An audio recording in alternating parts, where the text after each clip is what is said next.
Yes. It's time for another Lazygit. It's not a tutorial, I guess it's like a PR walkthrough.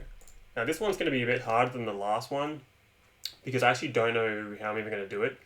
But the context is that currently in within Lazygit, if I press my / key here, see how at the bottom left there's a search thingo? So I can type in git and then it will take me back to my view, the branches view in this case. And I can cycle through this thing by pressing N. So I can go backwards by pressing Shift N. And so this feature currently is kind of, it's logic that's built into this view. So it just looks at the text in the view and it goes and finds matching text and then highlights it and lets you kind of iterate through it. So this is pretty convenient, especially if you're looking at like a diff. Like over here, a little thing I did for showing my sponsors on my README. I can search for git again, git, and then it will let me loop through it all. So this feature is pretty convenient for this situation where you have like a bunch of text you want to look at. And you just want to iterate through that, and it's kind of important that you see the context around the line you've selected. But often what people actually want is not really the ability to like search through a view, but just to filter it down to whatever they're typing in, because then they can more easily find the thing that they're looking for. So the feature I want to add is effectively the ability to have it's like a similar interface where you press some key binding and you get this thing down here, but rather than say search, it's going to say filter, I guess. And then as you type, like say git, like this guy would appear and this guy would appear, but all these other lines would just disappear. So this view would just be populated by items that matched what you typed in here. So that's my goal. I have no idea how to do that, but I'm going to just work through it in real time and see if we can make some progress on it at least. There's a good chance this won't get finished in like this one video, but hopefully we can make some progress anyway. So I've opened up Lazygit and I'm just going to move this guy down a bit. Now I guess the right place to start would be I guess one thing that I'm thinking about before I start this is that at the moment the selected line here that we see, it's being used in various different places. So like this thing is the selected line, and that gives you information. It's kind of like one-to-one. Like, I have a list of branches here, so it's like 1, 2, 3, 4, 5. So I've selected the 6th item here, and so the 6th row in this view that I'm looking at, that I've selected, is also the 6th item in my actual list of branches that I'm displaying. But with the filter, with this new filter feature, those two things are no longer going to be consistent with each other. So if I was to go in here and say feature and then press enter and it filters it down such that this guy now becomes the first item in the list, now it may be that the first item is selected as far as the list is concerned, like the view is concerned, but it's actually still the 6th item in the actual branches list. So in my model. So I need to find a way to disentangle those two things, and that might require a bit of an audit through the code base to just see like where am I making the assumption that they are consistent. So what I'm hoping to do is, ideally, because all of these things are they're all list views, ideally I can write the code in one place and it can just apply to all of them. So the one place that I know they all kind of share is a file called list context. I think it's called list context trait. Let's just see what's in here. So we say we've got a get list, and we can get a view trait. We can focus align, set the footer, handle focus lost, handle render. It's not quite what I was looking for. Perhaps this guy is useful. So where am I actually invoking this thing? So I have this package called context, which is unfortunately named because there happens to be a thing in Go called context, which is going to be used all over the place in your typical code base, although I haven't used it that much here. But within this package, there is a bunch of different, like, all my different, like, panels you're seeing here are represented as context. So this happens to be a particular view that I'm in. So this is in terms of what's actually being rendered. But if I click over to this remotes tab, I'm now in the remotes context, but I'm still in the same view. So that's how those two things differ. So a context, deals with like what's going to be rendered to the view and also what key bindings are going to be processed. So I'm going to look for my branches. I think I've called it local branches context. Oh, it's just called branches context. Okay, so here it is. We're creating this thing. We're creating a list context trait. And I'm looking for where do we find out what the currently selected item is? So list. I've got this view model. Okay, it's called a basic view model, and that presupposes that we're dealing with a list. And I've got a list cursor. So what does that do? That contains a list and has the selected index. So that's getting us somewhere. And we can ask what is the selected index. Set selected line index. Okay, move selected line, refresh selected index. Give me the length of the list. This sounds like what we need. So what else do we have here? Get selected. So this get model thing, for example, might return like our list of branches. And we're passing the selected index to work out what is the currently selected branch. So this is an example where we might want to disentangle these things. So let's see, get selected line index. I guess I want to come up with like a good naming convention to distinguish between the two things. So maybe like this line here, like in terms of what the view sees, is that the selected line, selected line index. I can't think. I'm terrible at coming up with good names on the spot. So what we might do is say like get real selected line index. So let's see, list cursor, selected index, and list.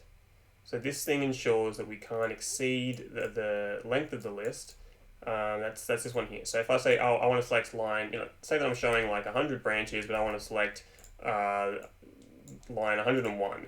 This will say, well, you can't do that because the length of the list is 100 and you're exceeding that. Or that's what this clamp thing's doing. It's just saying you can't exceed these bounds. You can't go less than 0 or more than this length. So this is assuming that this list represents the rendered list as opposed to the underlying list that we may have like filtered down from. So I feel like actually this logic makes sense, just kind of keeping that as it is. I'm more interested in working out, I guess, the list that gets passed to this guy needs potentially to be filtered down. So where's my list cursor being used? Basic, okay, so back to here, basic view model. Let's see. So I've got a basic view model, and I'm doing some kind of fancy stuff here that I was kind of experimenting with, where you kind of embed something and then you pass yourself to that thing that you're embedding, so that you can kind of have two-way. What's the word for it? It's kind of similar to inheritance actually, where I can invoke a method on something which can then reflexively ask a question to the kind of containing struct. In this case, it's going to ask what the length of my list is, but that does unfortunately add some complexity to the code, and I'm not even sure it's a good pattern. I'm still experimenting with it to see if it actually is better than just doing things in a more vanilla way. Okay, so we've got this length here, and that will tell us the length of. Okay, so this is good. So here our list cursor is saying, I want to know the length of my list in terms of deciding whether I can move further down. So like if I go to the bottom here, I can't keep moving down because that would exceed the length of my list. Okay, and so what is the length of the list? So that is this length of self.getModel. Now obviously, if we're using a filtering process, this is no longer valid. It's going to be like get filtered model or something like that. So let's see, get model, that's a function that gets passed here. So and then if you want to access a selected item, we do get model selected line index. Okay, so so I think it should be okay maybe if the thing we're passing to this is actually just already filtered. So if that's already filtered, it means, let's see, I've got my length of my list here, and so this is the filtered thing, so that will be fine. And then down here, if I want to get the selected one, I'll just be accessing my selected, my filtered list of my model. So, okay, basic view model, where is that being used again? Am I using it in my branches context? Yes, that's this guy here. Okay, and that calls get model, which is this guy. Now I guess maybe we can go even one step up above that, and the thing we're passing into this branches list potentially could just be, in the first place, the filtered list. So let's see, I've got this file called list context config, which kind of passes in some top level things. It needs to kind of know things about the state of my application. Unfortunately, this GUI thing is a bit of a god struct right now, and I've put some effort in recently to try and whittle down at the size of it, but it is unfortunately it's still something that needs more time to kind of break up a bit more. At any rate, let's see. So this is our function that will give us the list. And so right now it's just saying GUI.state.model.branches. Now I guess I can just kind of play around with this and say, what if instead of doing that, I filtered it down. So let's go return. And I've got a filter function for this. Filter, how does this work?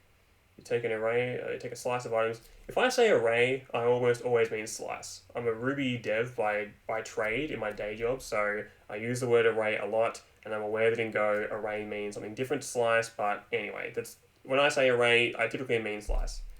Predicate, takes a function, an integer. Okay, so let's use that.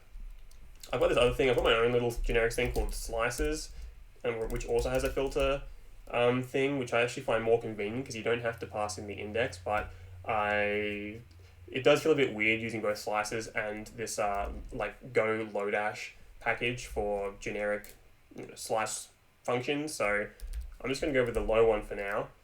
So I'm going to pass in GUI.state.model.branches, and I'm going to have a function here. It's going to take a branch, which is a pointer to models.branch, and it's not going to have to deal with the index, so I'll just use an underscore, which I think I'm allowed to do. Okay, so now in here, I'm just going to arbitrarily filter things down to, I guess, features. So I'm going to say return branch dot name strings dot contains branch dot name feature.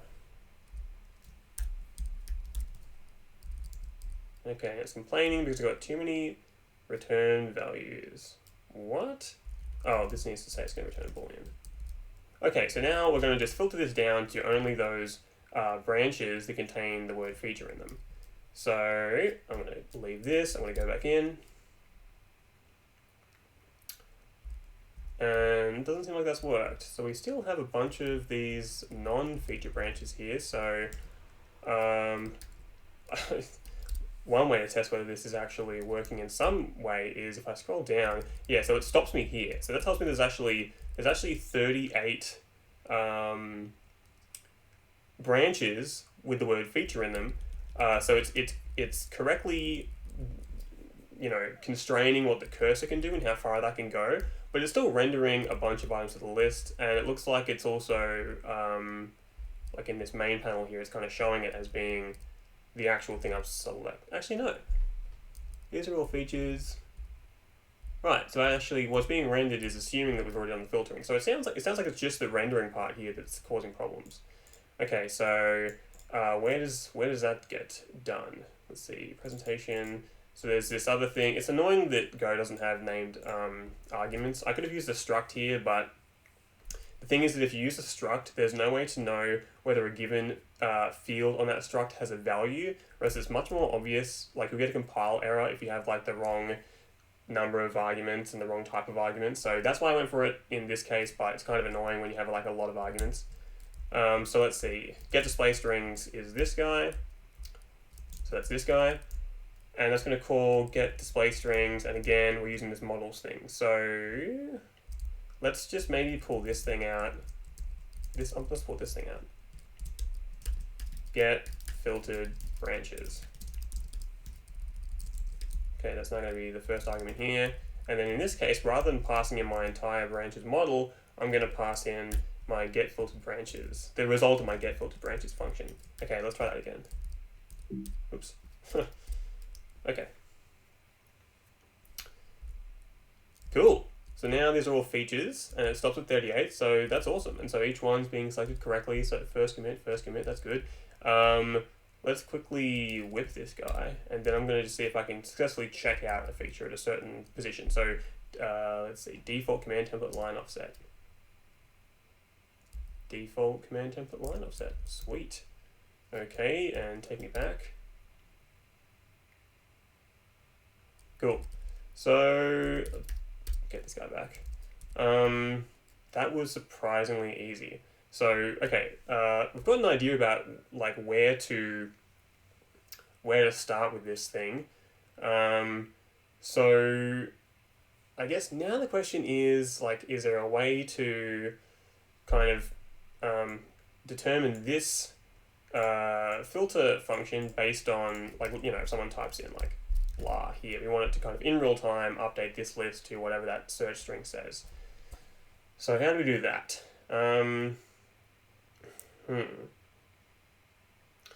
Well, let's see what the code currently does for the search thing, and I guess we'll just have to extend on that. So see if I can recall where that all lives. Search prefix. Okay, so I have this view here called search prefix. So this thing actually here is its own view, would you believe? And this other one that I can actually move the cursor around, that's a separate view as well. So there's just like frameless views there's at the bottom here side by side. And I suppose there must therefore be a search. Okay, there's a file called searching, so it can handle open search, handle search, on select item wrapper, searching clear search, on search escape. I'm looking for somewhere where I can actually just type into my search bar, view.search, handle search, view.search. What does that do? Update search positions. I'm calling this file called layout.go. I'm doing something with my search thingo. Set on select item. Nope. On search select. No. Where does this guy live?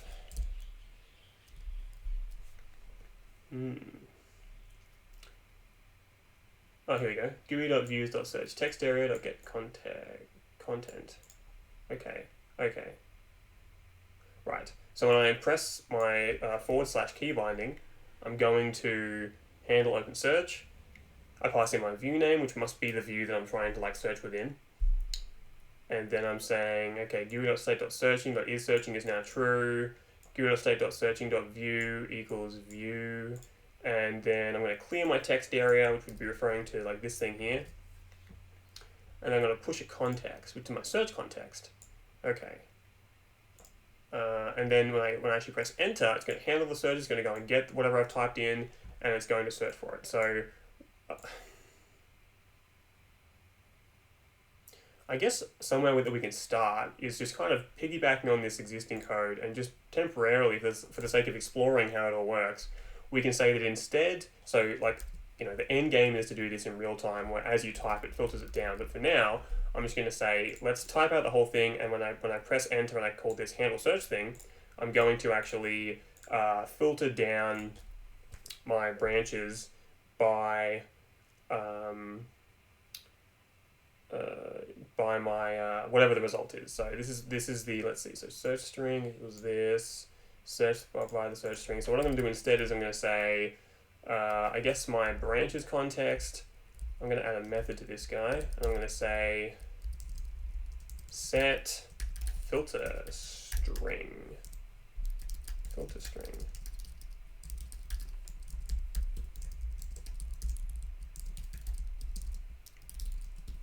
Okay, and I'll just add this filter string.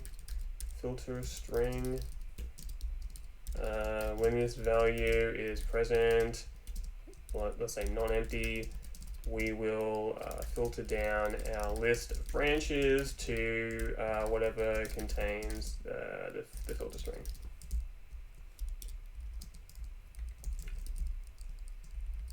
Okay, it's gonna start off being just an empty string. So that's convenient, although it's tricky because the actual code that does the filtering, at least here, happens here. So it sounds like I should be wrapping something with this additional kind of functionality.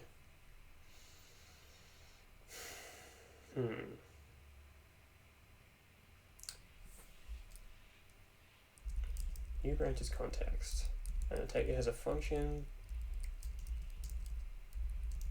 that gets my branches, and then there's this thing as well, which also needs to make use of that same function. So I can't leave it up to this guy to alter that function based on the filter value, because then it can't really kind of jump up here and do this again. Which begs the question maybe that internally that thing should be doing it itself, but it does need this state in order to render the list.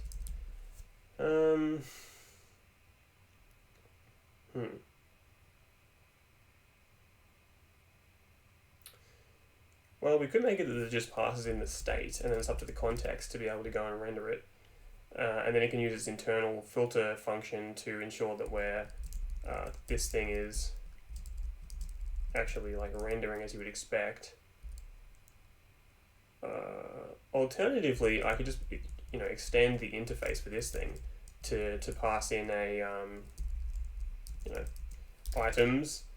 The tricky thing with saying items is that it would need to be generic, because there's different types of items I'm passing in depending on what the context is. I mean, in this case, it doesn't need to be generic, but so branches context, I'm going to take get display strings, and I'm going to, so I'm passing that into something else which makes use of it. So that is annoying, because in this case, this thing doesn't know whether you're dealing with like branches or commits or whatever. So let's see, render display strings. That's fucking annoying. I guess alternatively, I could make it so that if I want to get around the whole generic thing, what they all have in common is that certain indexes will actually be displayed. So I could do a thing where I say, this guy might take an additional thing called like filtered indexes, or should I say indices? I never really know which one's right. I'll just say indexes, which is an array of int. Okay, so if I pass that in, then I can go and let's see, get display strings. It's called self.get display strings, and then back up here, if I was going to pass in my my list of things, it's going to be again filtered. What do I call it? Filtered indexes.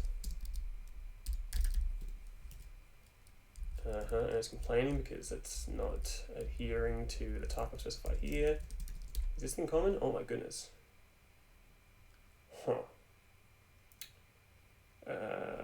Let's see. So I'm defining it in a bunch of places, and I'm also defining it here as a type. So I'm just going to, for the sake of convenience, I'll pull this out. Do I have a file in here called types?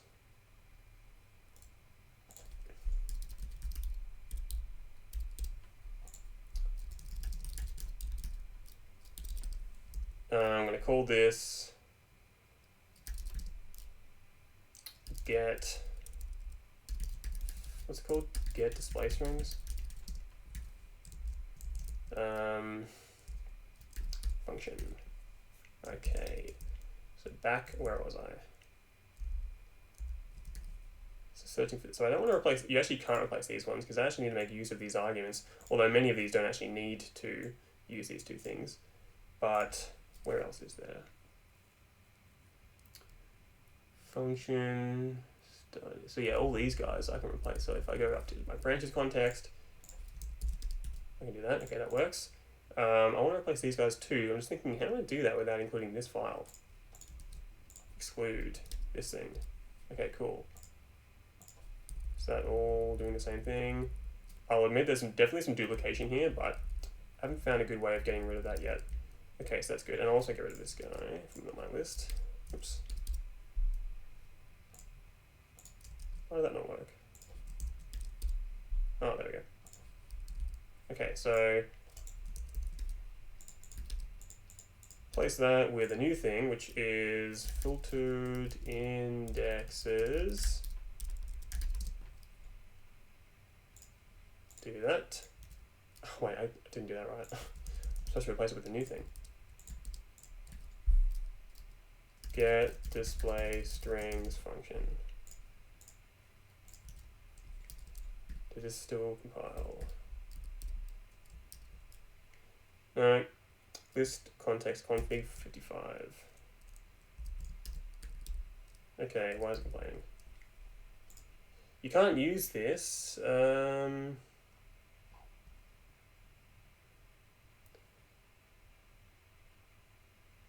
Value in argument to the new branches context. Got an array of integers, int. Yep. What is this asking for? It's asking for this. What's that do? Oh, whoops, I forgot to actually have my thing. Filtered indexes. Okay, who's complaining now? Right, all these guys are. Okay, well I can replace these. Filtered indexes. I can't actually go here and say like get filtered indexes function because then I can't specify the actual arguments. So let's try that. Okay, 58 list context straight. Not enough arguments. Yes. For now, I'm going to pass in just an empty slice events. Still too many arguments? Cool. Oh, sorry. It's this guy's complaining about it. And now this is complaining, saying not enough arguments as well. Yep. Okay. I'm just going to make it all happy for now. I don't know why I'm jumping back to here. I can just use my own key binding. Get display strings. What's that defined? A menu context. Filtered indexes. Okay, so I need to remind myself. This thing, yeah, so it's a to-do to move into the presentation package. I need to remind myself to actually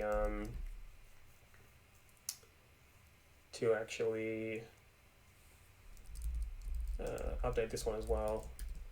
Okay, will it work now? Okay, cool. That's good. I'll just save my game.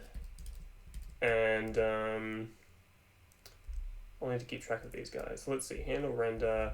So now it's just a matter of passing in my like filtered list of things. So let's see here, list, use rate, branches context. Get display strings, get model. Yep, so now this guy has a filter string. And I guess that means that, actually I'm thinking about this now. It's going to cause duplication if I have an array of integers being passed into each of these display functions, because each of them internally will have to go and get the model and map that to the thing. So I'm wondering if that's actually not going to work. Well, I'll get something working anyway, and then I'll be able to refactor away from it. So we have get model, let's see, view model, get display strings function. Okay, so,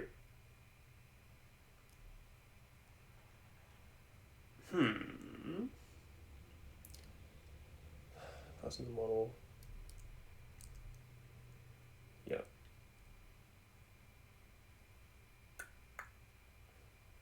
I wonder if maybe,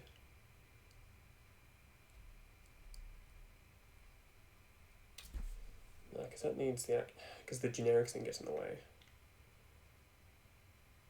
That's super annoying. Maybe I should just make this thing generic. So if I go to my, where's the guy that uses this thing? My list context trait. This guy actually makes use of this down here. This thing's not generic, but it totally could be. Although it might not be allowed to, because you might not be able to, oh no, I think you can do this. So maybe I should make this thing generic. Now all I have to do is recall how to actually make a struct generic. Let's see, go struct generic.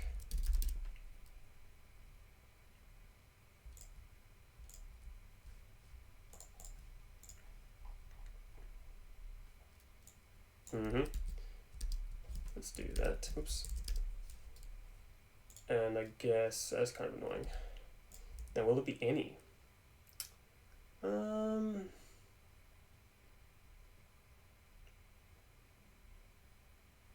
Get model. Get displays. So this thing could be generic. So function. Function type must have no type parameters. Where do I put this thing then? Here? Okay, filtered indexes. Okay, maybe instead of that, I'm going to say list is an array of t. Okay, I'm liking that a bit more. So everything here is shit itself, but that's okay. So this is complaining. So let's see. Can't use generic type without instantiation. Oh, that's fine. Branches content. Well, okay, because this is just going to be model.branch. Funnily enough, I'm doing the same thing over with this thing here, so this should be fine. Okay. Why is complaining? Can't use generic type without instantiation. Oh, really? Yeah, that makes sense. Branch. Okay, cool. And then over in my list context trait, this is complaining because this now is generic, so let's go and pass it this. Okay, now it's happy. And why is it saying it's an invalid operation? Oh, this thing, not a generic type. Yes, it is. Maybe it's because this thing's got compile errors. T. Okay, all these are going to use, yeah, this is any okay? I think it is. Okay, let's just go over here and do that. Is that fine? T? Yep.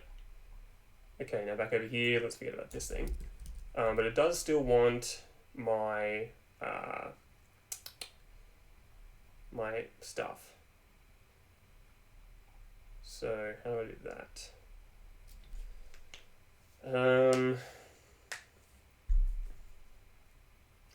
I need to pass in my list of things. Well, I've actually got a list thing here, which is of type iList, so it gives me the cursor and the length, but it's not really as good as just having my actual list of items. Like, a list of items also has a length. I guess this has my list cursor.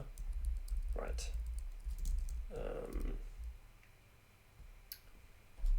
I wonder why that wasn't generic in the first place. Get list, type style iList.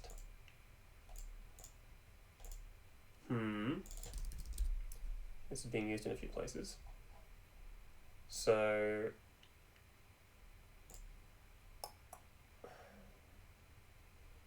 I wonder if I should just be passing in my... For now I'm just going to pass in a function that just gives me my items. So like get items, it's a function that returns a slice of t. And over here I can say get items. And that's complaining. Oh, sorry, I'm doing it in the wrong place again. Mm-hmm. Oops. Also, you'll notice I use self all over the place. I might have mentioned this in the last video, but I have thought through the whole thing when it's like, oh, let's call it T, this context trait. I've just decided that that requires you to rename it too often, and there's a couple of blog posts out there explaining why you can get into trouble using self, but like they don't persuade me, and I think that the onus is on other people to explain why self is bad. And I don't think it is bad, so alas. Okay, get display string, self.get items. Now, why is that complaining? Right, you can't use a function that returns. Okay, so this just needs to invoke the function. Okay, so now I've probably made a lot of people very angry here, so let's see. This context trait. This needs, let's see, when I instantiate this thing, it needs a new thing called get items. And that's going to take my, it's going to take my model. I could just use get model for now, but what I want to do is to be able to filter it down based on my filter string. So what I'll do for now is just go to all the places that currently pass in all this stuff into our list context trait. I'm just going to pass in the get items get model, because that should then make the compiler happy, and then I'll think about the next thing to do. So I'll go here. Oh yes, and you need to be instantiated. Oof, that's annoying. Another thing that makes this complicated is that my file thing here, my files view, is actually a tree. So that might be why I decided against my list being my list interface being generic, because it might not be as simple as just rendering a list of things, even though in the end you are getting a list of things like one per line. In fact, how does this thing do it? So I've got my commit files context here, which is for this guy when you actually click inside.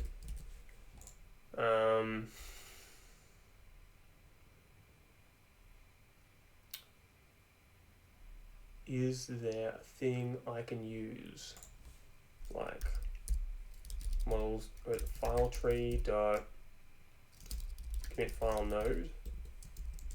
Presumably this would be used as a pointer.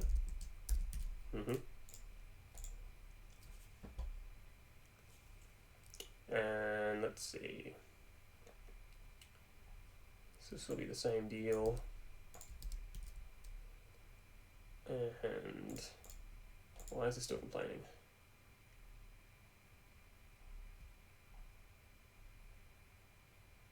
File tree. Oh, right. Get model actually returns an array of commit files. Yeah, that kind of makes sense. Right, so in this case, our input is just a list of commit files, and then internally in this view model thing, we map that across to the actual items. So I think that's okay, because we can probably just call the function that gives me what I want. Get selected file, get selected. Maybe the right place to be looking here is actually in my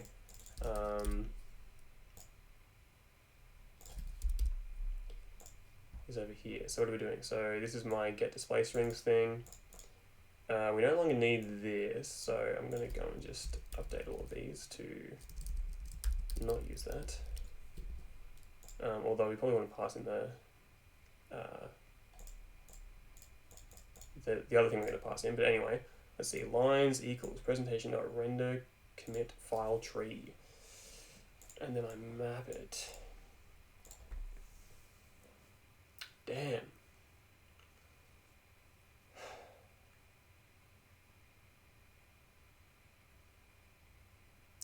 This is tricky. Because this is internally getting me the list of things I want to render.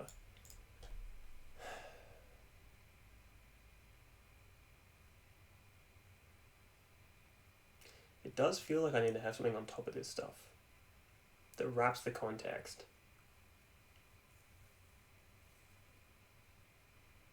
And then has its own filter function thing.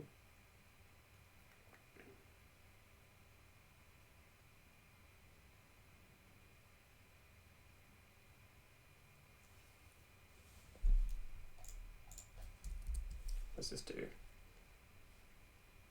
Turns an array of strings.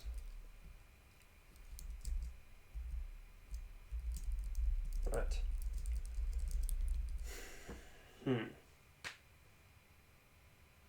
So if I was to wrap this,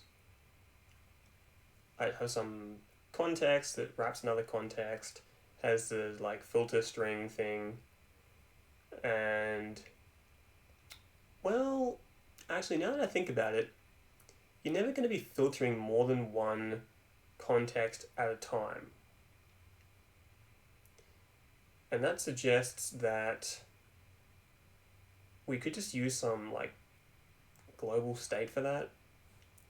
Or not global necessarily, but just kind of put it in one place. And then each of these things can just use that. It's like, where's my branch thing again? Branch commits. No, where am I? Yes. So currently this is doing the filtering here. Checking if the thing contains this. Right, it's using branches specifically. But this could be depending on something that's stored, you know, in some centralized place. And I guess it was working with just doing that. It just means this thing has to internally use this, which is this. Well, maybe I'll go down that road. Just thinking if there's any implications there. Okay, what have I done here? Let's, what's this thing do?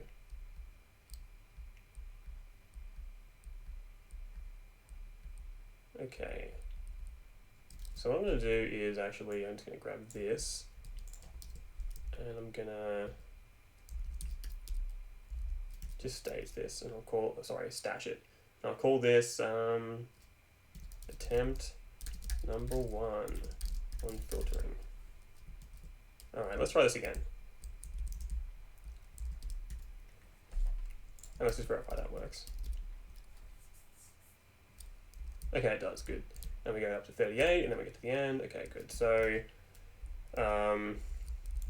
what if this thing, what's on a GUI struct? Let's see if we've got any like searching thing here. Like I said, it's a God struct, so I'm aware this is kind of pretty gnarly right now.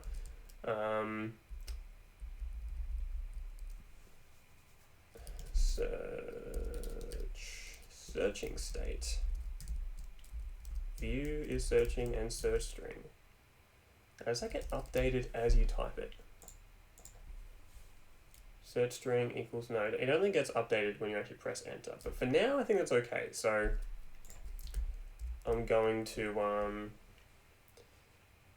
well, I guess firstly, let's just reuse this thing. We might want to have both filtering and searching, but it feels weird that you'd want to do that. So let's go back to here. So instead of feature, it's going to be GUI.state dot searching dot search string. Yeah, that's it. Okay. And then back over here. Where the hell was it? Searching.go. Okay, we get the content and then we're going to search. So rather than doing that, I'm just going to say do nothing maybe. Let's see if that works.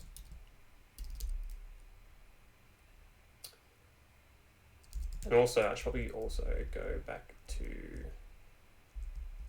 where is it? No. Yeah, over here, I'm going to say if GUI.state.searching is searching. Where's that get used?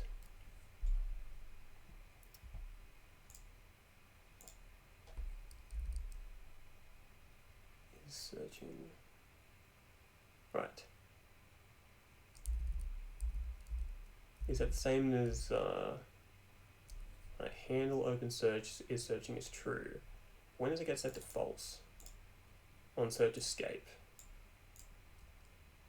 Okay. So if I'm searching, I'll do this. Else return GUI.state.model.branches.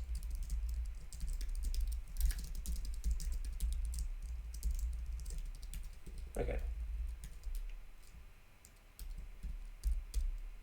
now when it starts, we're going to see everything. And if I go, I only want to see stuff with Git in it, it's not really working. If I refresh, oh, if I refresh it works. So I sound like I have to like trigger a refresh to do this. Okay. How do I do, actually, you know what's funny, because yeah, don't worry. I was thinking I could actually also highlight the items, but I'll leave that to later. Okay, so this is now going to return a list. So back over in searching, let's see here. Clear search, where was I? I want to refresh. How do I do that again? Oof, got a few things here for refreshing. I think it might be my little helper. Refresh? Yes. What does this take? Refresh options. Is that defined again? GUI types.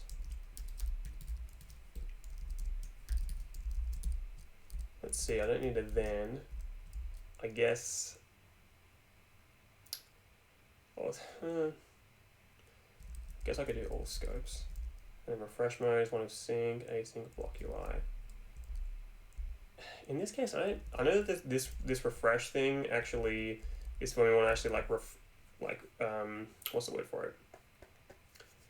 We want to actually like refetch the data from Git. We actually don't want to do that here because we already have the data. We just want to re-render it. So maybe this thing's what I need. Change something in the view model or the actual model. Yes, okay, that's what I want, although this is only for a single context, so I might need to work out what context I'm working with. So let's see, handle open search. We push the context. So maybe I'll say GUI.state.searching, well, .context equals, I need to know what the current context is. GUI.c.current context. Okay, this thing doesn't exist yet.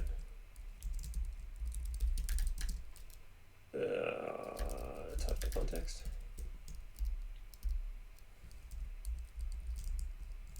And back over here, I'm going to call post refresh update. C, by the way, is just a thing that contains a bunch of commonly needed stuff, which is mostly these things you just saw before. And let's see, I'm going to pass in GUI.state.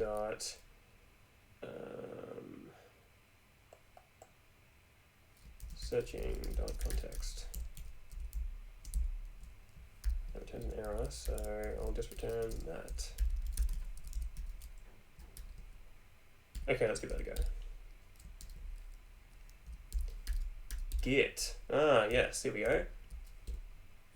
I'm going to press escape. If I press escape, nothing happens. That's annoying. So why is that ignoring my on search escape thing? Okay, handle search escape, on search escape, and then pop context. Oh, maybe that's only for if I'm actually like here. Yeah, right, okay. Huh, funny. If I escape, I should also be, let's see, searching.view is not nil, clear search. GUI.state .searching search string equals nothing, right? Let's see if that works. Git. Do it again. Escape. What the fuck? Oh, right. Now that I'm doing this, I have to also invoke this guy.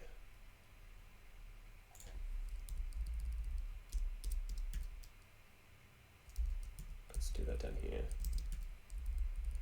Let's see, so it says if the view is not nil. So it could be nil, it's kind of strange. Should I therefore have this inside here? Sounds like I should.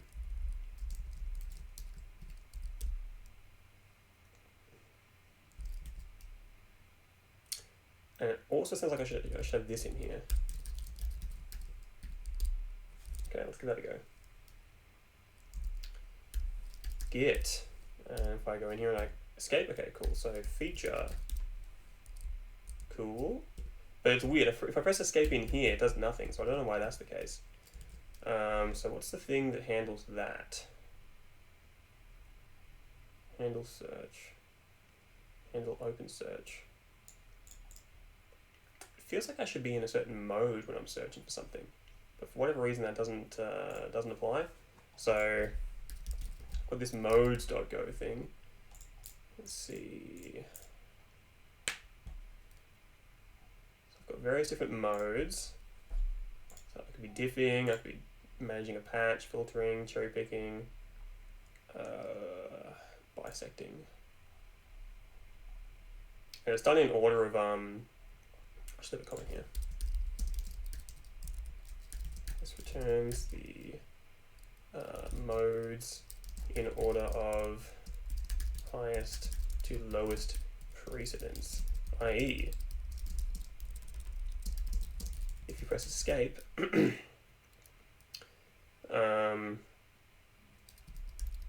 when any mode is active, the highest precedent mode will be deactivated. So what that means is, like, say that you're both rebasing and you're searching. If I press escape and my searching mode is like higher precedence, then I'll escape searching rather than escaping the rebasing thing. So it's just like a convenience thing. So I'm going to copy this. Let's see, modes, searching.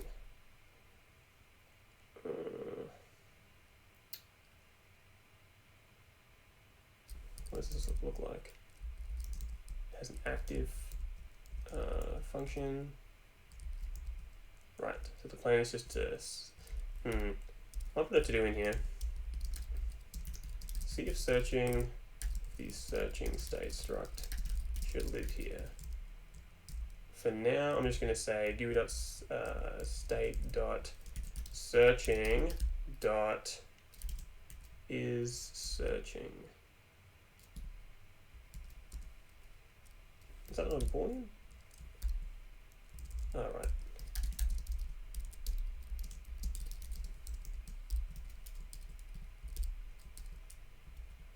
So yes, and then what happens here? So there's with a reset button.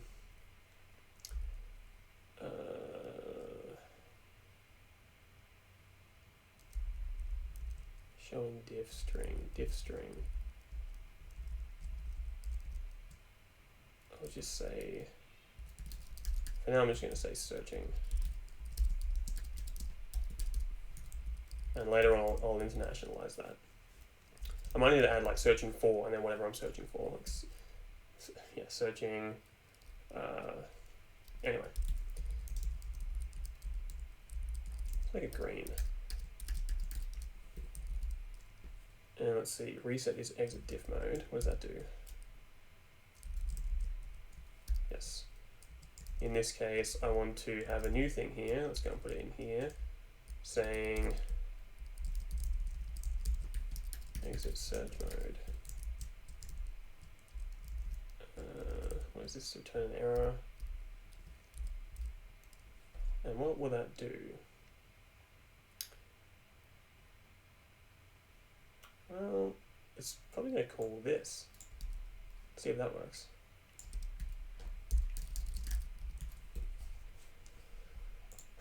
So it's saying the searching view is not nil.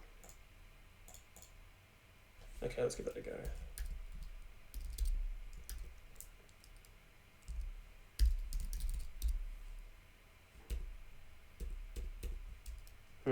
It's not working. It's not even showing this thing, so it's as if it thinks it's not actually active. I wonder if, let's see, is searching. For searching, I get both the search prefix and the search.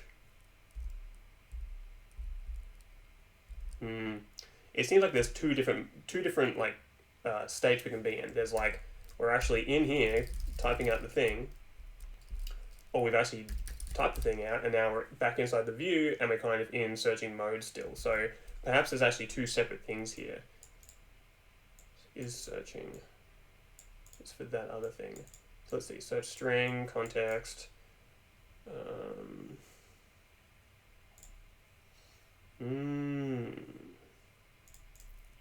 That suggests it should be a mode. Let's see, modes.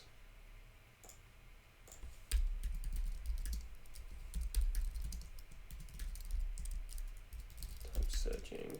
I'm just going to put it inline here for now.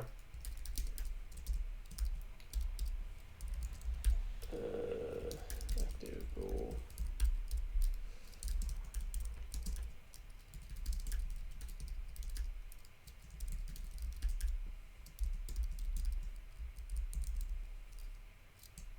Is active, is that what it's called?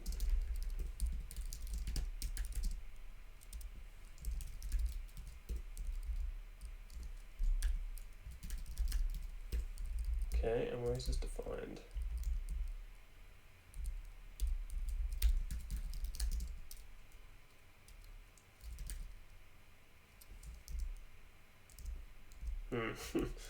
Searching mode, perhaps?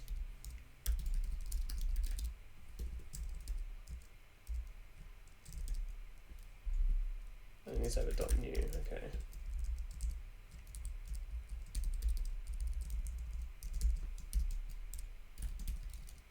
So it looks like each of these is in their own file, their own package. Cherry picking, where's that live? Oh, mode / cherry picking. Okay, well, it feels like it's a bit overkill, but I may as well move this into there. So let's see, modes, cherry picking. So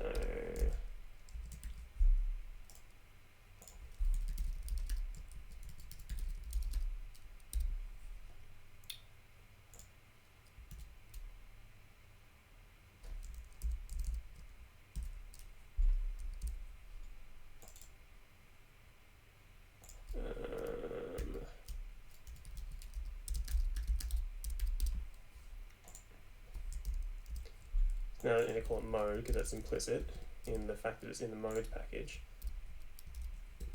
Searching, it's going to be public package searching.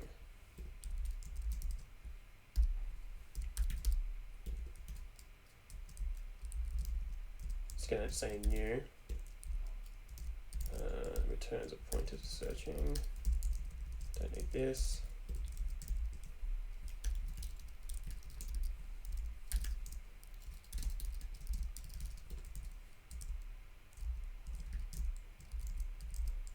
Pointer to searching. Filtering, chirping, diffing, searching. Okay, cool. Back over here, searching.new. Okay. Now back over in searching.go. Let's see. On search escape, we're definitely going to be saying GUI.state.modes.searching.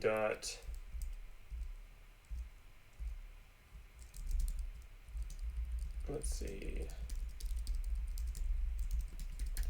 Activate.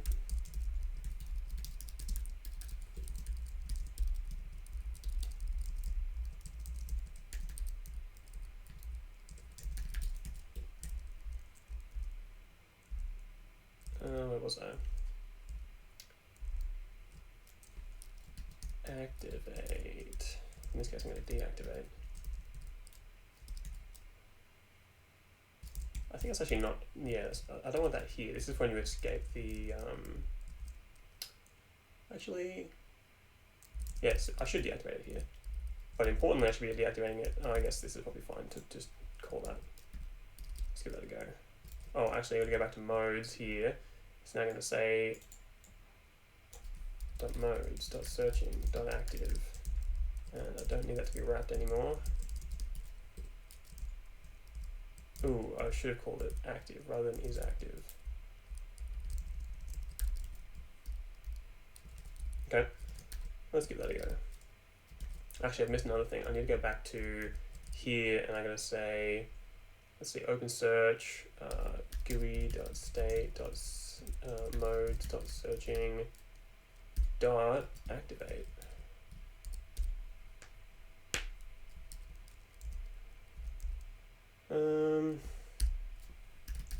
Feature Nothing happens again. What the hell? Feature. Is this when I press handle search? Sorry, yes. Should be down here.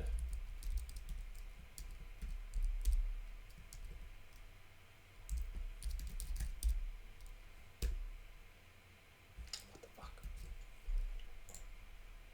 So I've activated it and then I've refreshed it.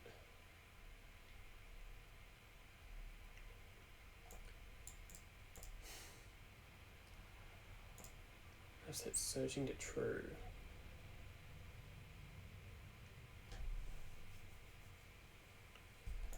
Search string, search escape, handle search escape.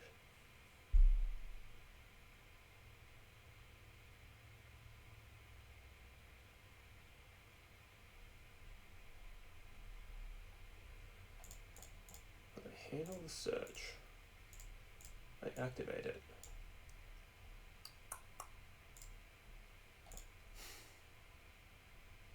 And then I refresh this thing.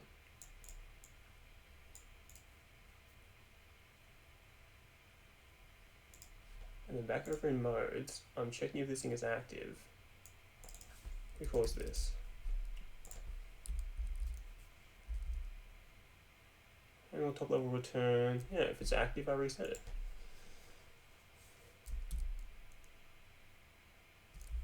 Which we'll call exit diff mode. What the fuck? That's not right.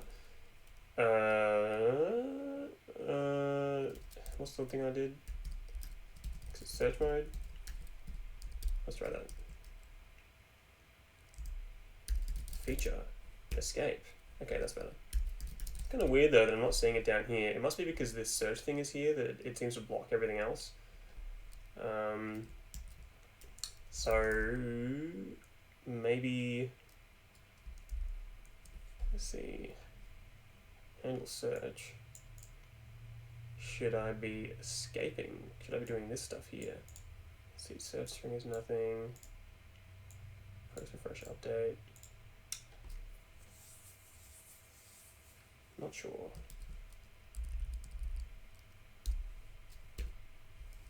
So I can type something and go, should I change my mind? That's good. Okay, feature, go in here. Okay, so git. Ooh, what the fuck? See all go routines, visit go, yeah, okay. Get selected, basic view model, branches panel, go 5. Branches render to main, calls basic view model, get selected. And then it's saying index out of range 19 with length 10. So that sounds like one of the places where that mismatch has happened. So let's just check branches to panel.go.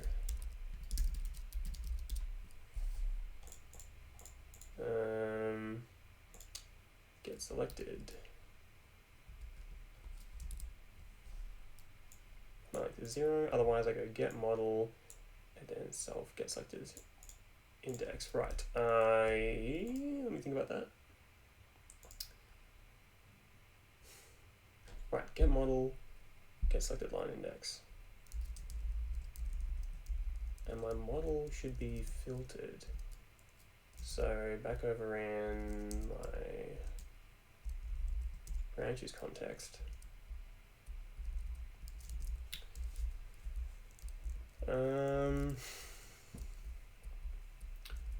I receive get model, which should be filtered down. Get model.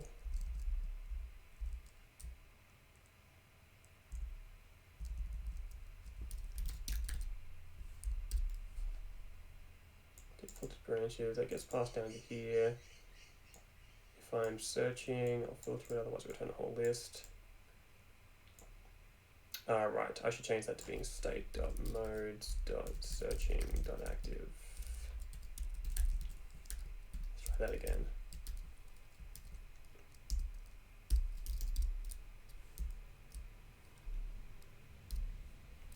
Something that I can't possibly find. Okay. Haha. Hotfix. Index out of range, -1. Basic view model 29, get selected again. Branch render to main. Why did I get a -1 there? This is a basic view model.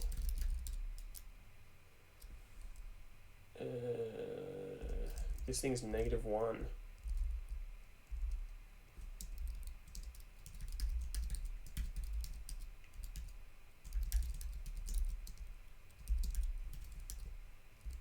Try that again.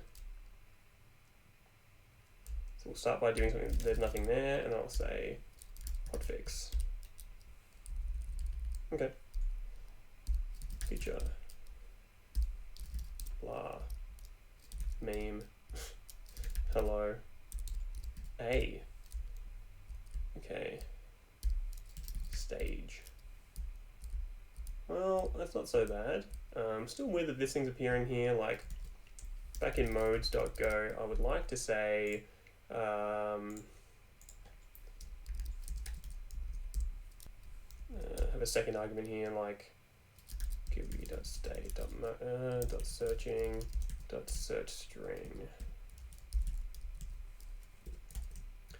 If I can show this, there's no need for this thing to still be rendered. So the question then is, why is it not going away? So back over in searching, on search escape, clear search, view is nil.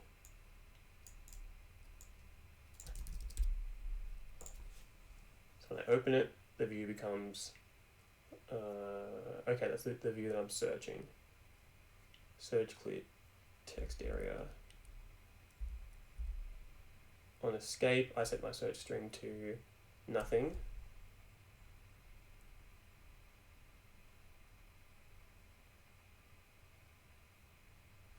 Set the view to nil, clear search.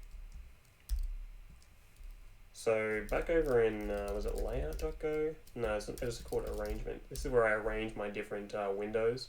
So that's why this is like a window technically that's kind of taking over the previous one. And it's saying if is searching is true, then we're going to show this stuff. Is searching arguably, yeah, it's kind of like the two different things here. Is searching.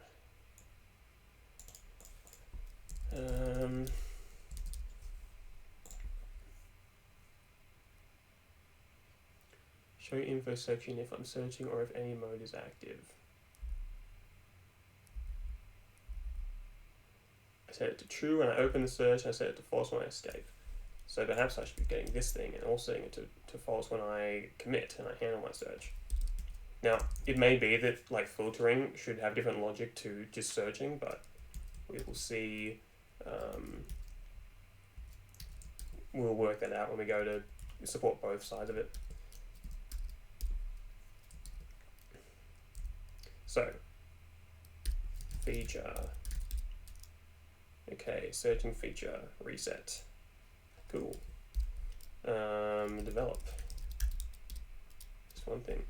Kind of annoying that this thing runs right into it. I guess the fact that it's blue means it's kind of less obvious, but I should probably have like a margin there. Anyway, I can worry about that later. Blah. Feature. Okay, cool. So the next thing I want to do is actually make it so that with each key, with each key press, I actually filter the view more. So how do I do that? Currently, I'm just doing like the handle search at the end, and that will get us into our searching state. It'll set searching false. It'll refresh. So a couple of these things here I want to do as well with each key press. So let's see, views.search.clear text area. Is there a way for me to have like a thing where I say for each key that I press in this guy, editor, default editor, commit message editor, handle editor press. So where's this thing get used? Okay, right. So perhaps I should be going to my search thing here and giving it a special editor. I'll call my search editor.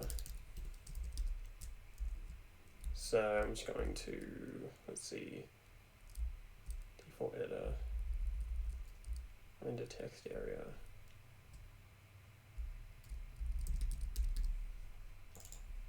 Search editor. Handle the key press, render the text area, and then I'm going to, I don't need this, I'm going to do a couple of things from back here. So I'm going to, let's see, search string, get content. Yeah, I can do, let's just copy this and I'll work out what to trim out of it. So I don't need to pop anything. You can assume that my view is showing if I'm editing it. So I'll set searching to activate. Technically, I should be doing that as soon as I open this thing. Let's do that. I don't want to set is searching to false. So I set my search string to get content, and I'm going to refresh my, this returns a bool, so I'm just going to say if error this thing, error not equal to nil, GUI.log.error, error. Let's give that a go. Feature, well that's not working. Search editor. Oh, whoops.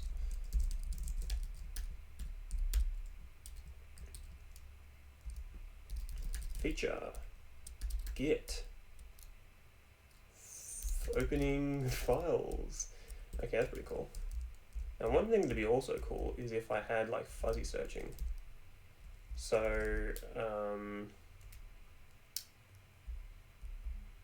where did I put that thing? New branches context.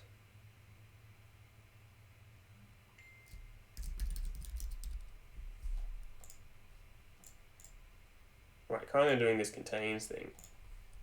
What I want to do is, where's my fuzzy stuff?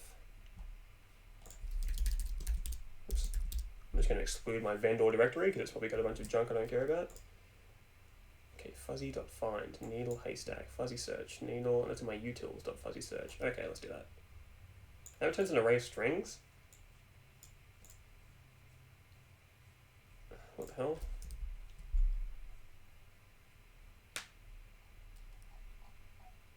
Well, string source. Source represents an abstract source of a list of strings. Source must be iterable type such as a slice. The source will be iterated over to a length with this thing being called, find a working example in the readme.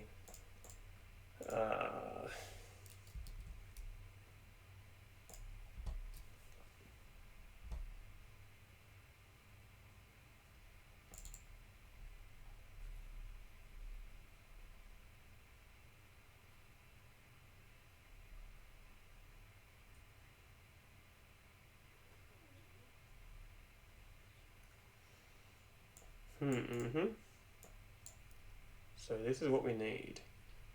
Okay, so it gets a string and then it has a length. So this thing I can just kind of steal, find from. That is a bit confusing because what's this return? Find from returns, oh, matches. What's that do? It's an array of match, which is a string and an index of the matched string. Okay. Ooh. Okay, so where was I? I need to clean up my editors here. Filtered branches. Filter, what was it? So my list context config.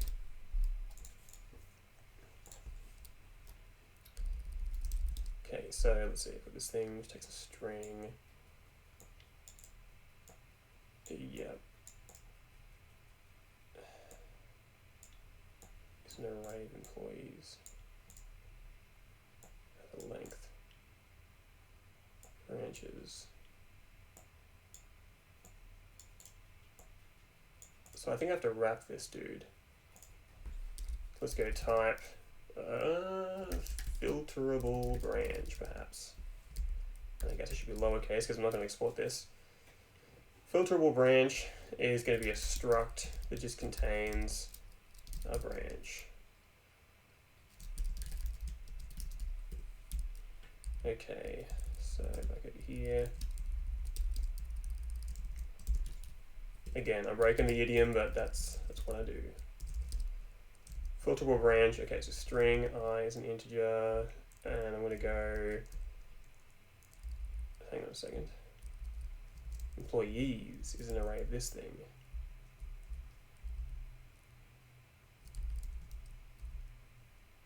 I'm going to try and just use an array of pointer to model branch, but I don't think that's going to work. So I'm going to try it anyway. So if I go here and I say type branches is an array of pointer to models.branch. I don't think I'm allowed to typecast into that. So filterable branch, let's ignore that for now. Branches, self,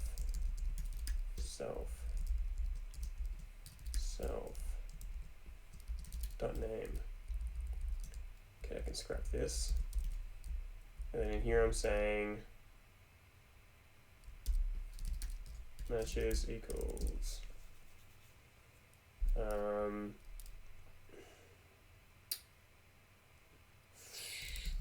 fuzzy dot find from, and then I'm going to say list. Not enough arguments and call to this thing. I want a string and a fuzzy source. Right, yes, that's my it's this thing here. You can't use this list because it does not implement fuzzy.source because it's missing a method length. That's not true, it's doing it right here. What if I cast this as branches?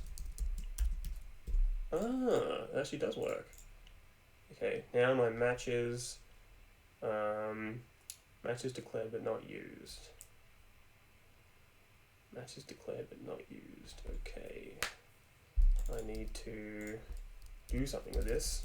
Matches dot, what length less swap? Does it make any sense?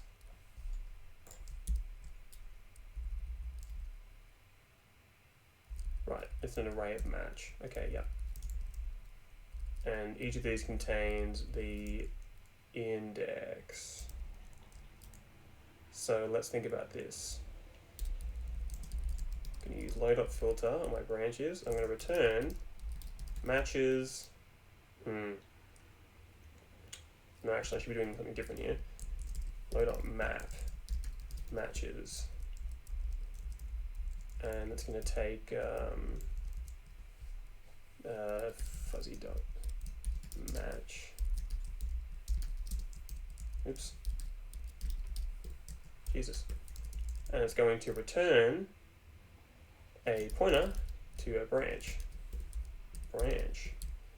And return match. Wait, no, I can't. Yeah, no, it is a map. It's going to be list match dot index. Okay, this will return branches. Goodness gracious, let's see if this works. Feature. Okay, what if I don't manage to? My cat's about to jump on the desk. What if I don't manage to? What if I don't correctly type fetua? Huh, awesome. Okay, GT. What about hotfix? What about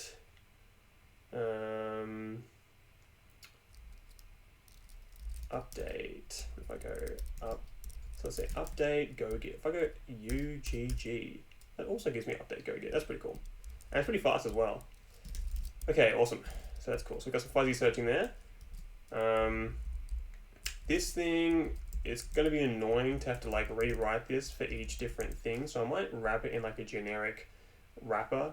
So how would that work? It's going to be a thing that implements this. It's going to have to implement this fuzzy interface. Is matches? No, source is the interface. Yep. This bloody cat, it's going to knock something over. Pest. Okay. So something I like to do is to, I know this is also not a Go idiom for some crazy reason, but I like to make it explicit when my struct implements an interface. So if I'm saying, you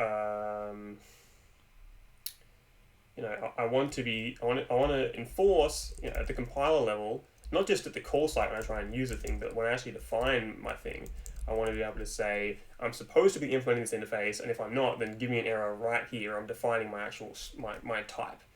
So I'm going to say, how does it work? Var nothing of type fuzzy.source equals branches. Does that work? Yes.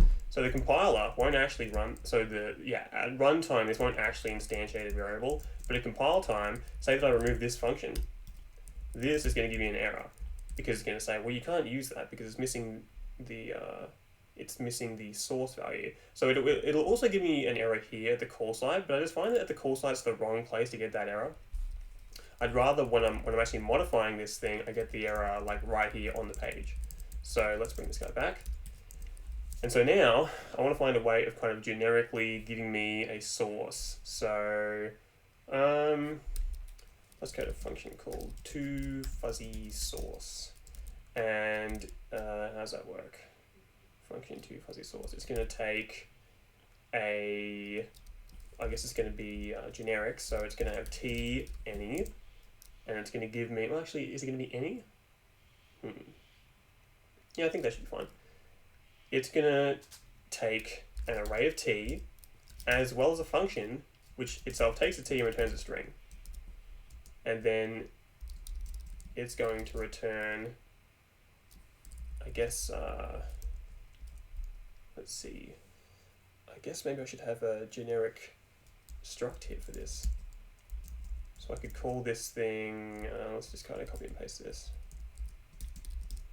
Type fuzzy source, and it's going to be a struct, and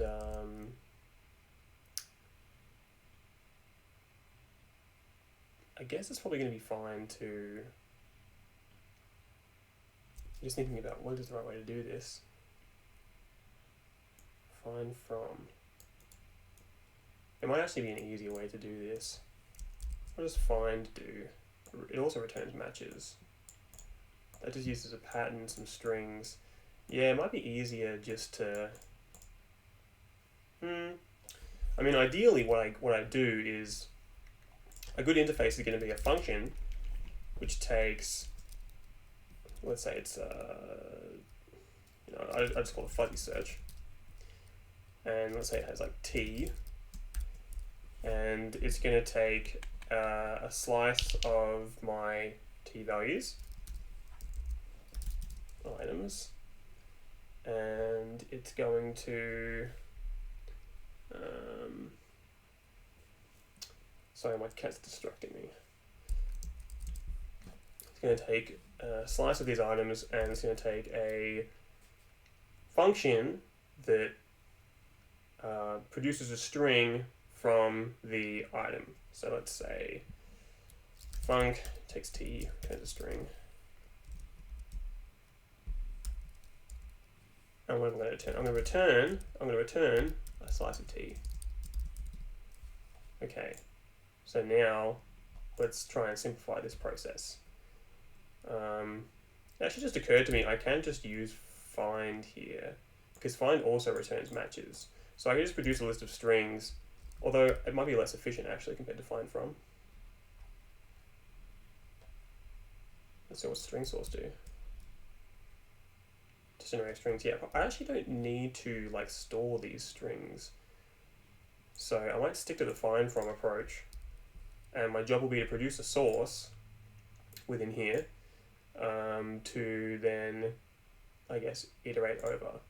So it's going to be pretty similar to, like at some point I'm going to call find from, but I'll need to pass in a source. So how do I do that? So back over to, let's see, fuzzy source. I'll do this for now. I'm not sure this is the right approach, but I'm just going to do it, and then we'll see if we can refactor it. So fuzzy source is going to, it'll have a string function and a length function. String function. So I guess it's just going to wrap. So let's say I'm going to make it a generic. It's going to wrap items, which is an array of t, length, and this thing's going to be called fuzzy source now. Fuzzy source. See how easy it is to just rename things when you can just use self as a receiver name? The string is going to be, I guess this will have to have a like a toString function, which takes a t and returns a string. Self dot toString.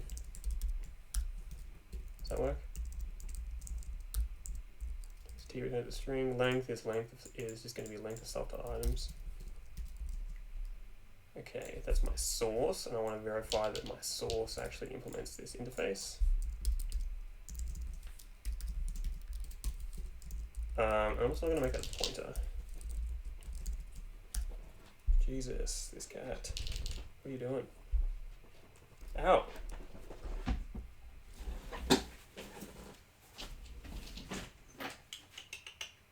Come on, let's get out of here. Get!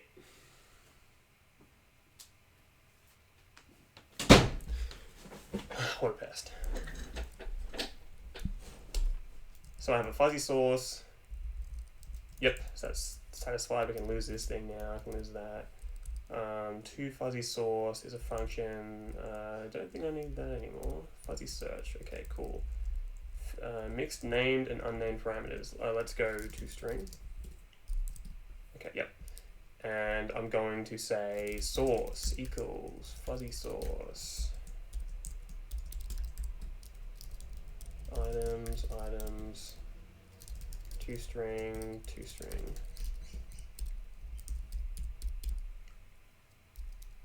And I need to give that an instantiation. And then over here it's going to be, let's see, string length fuzzy source. I'm going to return fuzzy.find from. Yes, I also need my needle. Needle.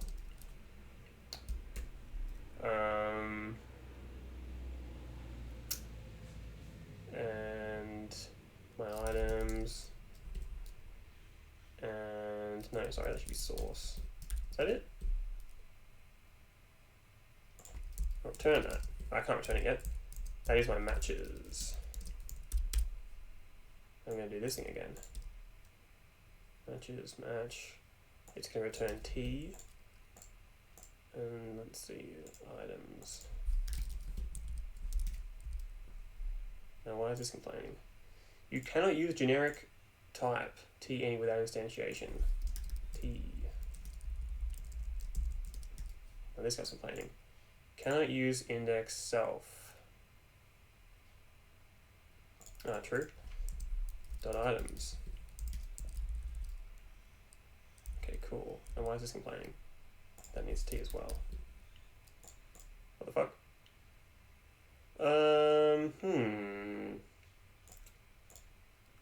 Well, that's tricky. I just say int. Did that not work? Did not implement fuzzy source. Why not? This fuzzy source variable in value. Does not implement. Okay, method length has a pointer receiver. Why is that a problem? Oh, because this has to be a. Okay, cool. Does it? Can I say any here? Okay. That makes a bit more sense. I hope that's idiomatic, although this thing itself is not apparently idiomatic, though notably Uber does use this pattern. I saw it in their GitHub code standards thing. This is a bit gnarly, but it's going to mean we're going to have a much nicer interface. I'll get this, and I'll go to fuzzy search utils. So this thing just takes the needle on the haystack of strings, and I'll use fuzzy, what's this thing? So fuzzy search items. Okay. Fuzzy search test. Let's do something similar. The suit is a function thing, such a pointless, someone went and made a PR that just added that to everything, which was really annoying.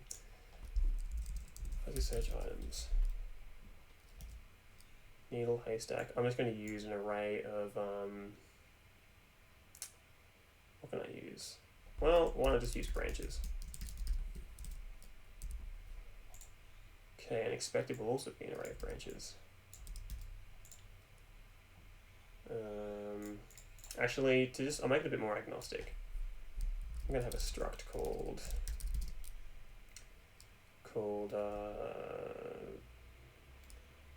I don't know, contains string.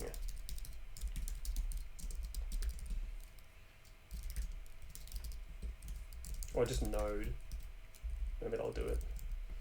And it doesn't need to be public. It's so hard to remind yourself that capitalization represents whether it's public or private, and it always feels wrong to me that this has to be lowercase because it's not public. But anyway, I don't want to make things public that shouldn't be. Haystack node. Cool. So now going to be a bunch of nodes, and I'm going to. I can just reuse these things because this is probably already doing a pretty good job. I'm going to, let's see, can I just do this? That's cool. Expected nothing. So here I'm just kind of saying I've got a node. I'm using this kind of syntax, which is kind of shorthand, saying like, I'm not going to specify that this is the value, it's just going to be the thing that's inside here.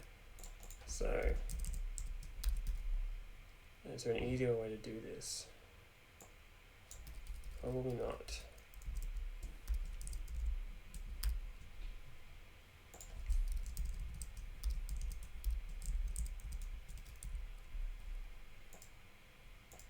What the fuck?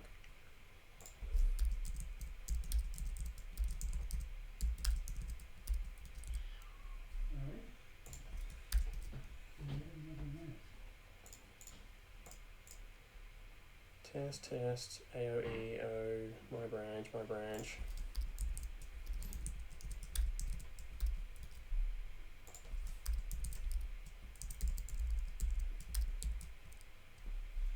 Why are you complaining? Yes, there's probably a more efficient way to do this, but alas. What am I missing here? Open, close, open, close, close.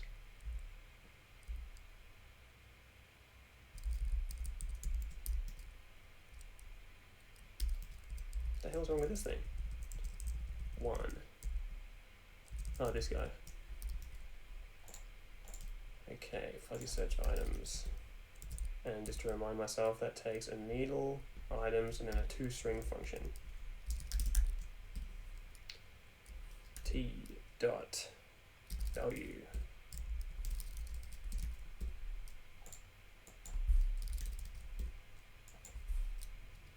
And a classic Go problem where you would just call this node, but I can't do that because the type is called node as well, so I gotta call it n, which is pretty useless, but it's a shorthand function anyway. But it does come up in other situations where it's super annoying.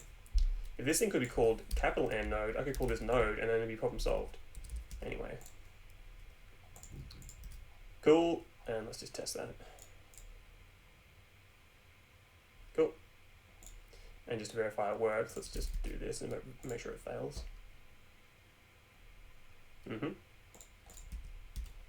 Beautiful. Okay, I guess we're now duplicating the tests, but That does not bother me. I haven't touched these tests in a while.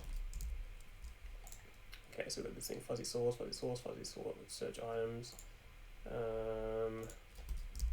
Back over here. Let us now simplify this process. Utils dot fuzzy search items, and they're going to be appointed to models dot branch. And I'm going to take let me capture this thing.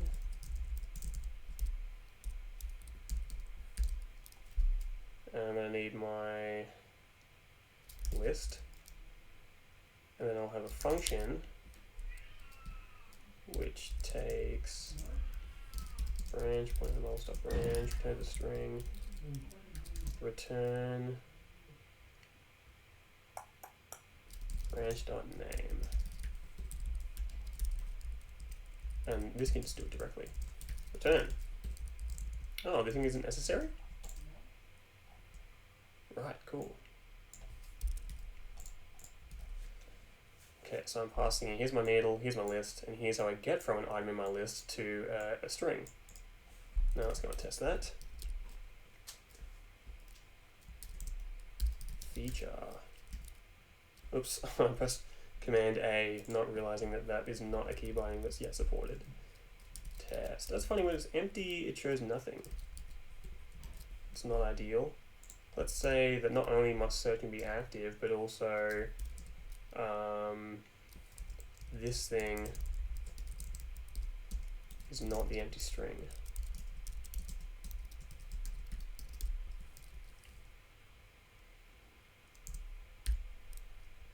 Blah, and if I delete everything, then okay, it's all showing up, cool. Hello. Feature slash. And I can go enter, I'm in here, I'm looking through my stuff, and this thing's saying we're searching for that. If I press escape, we go back to here, so that's cool. Okay, so this is looking pretty good, although admittedly the code's kind of all over the place. So what is the next step? I guess ideally we want to do this in a way where we can roll it out to other views. So let's see. So this guy, got a list of branches. We've got this. I'm going to return the list. This itself can be made more generic. So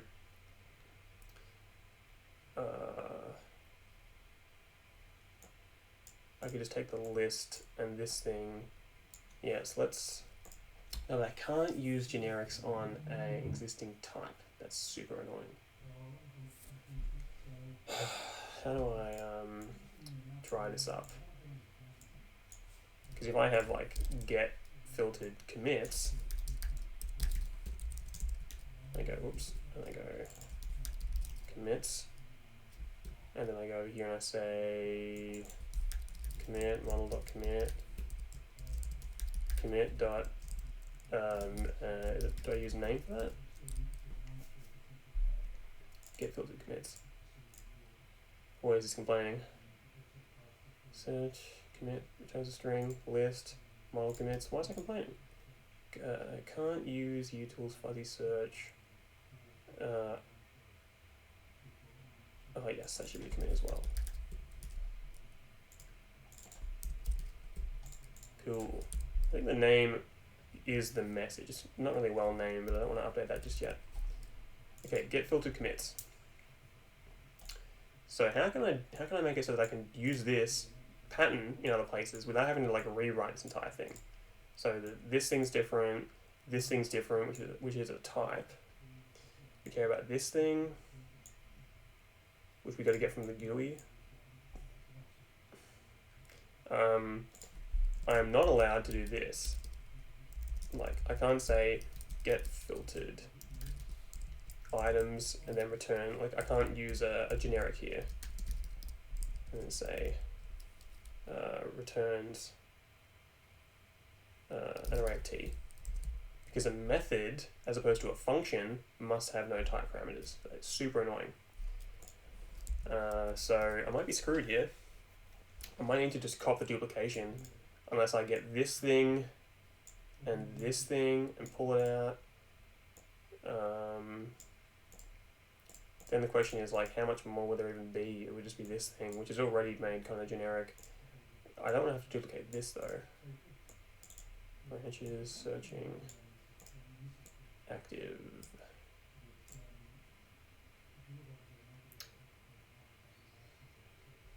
What if I take a function?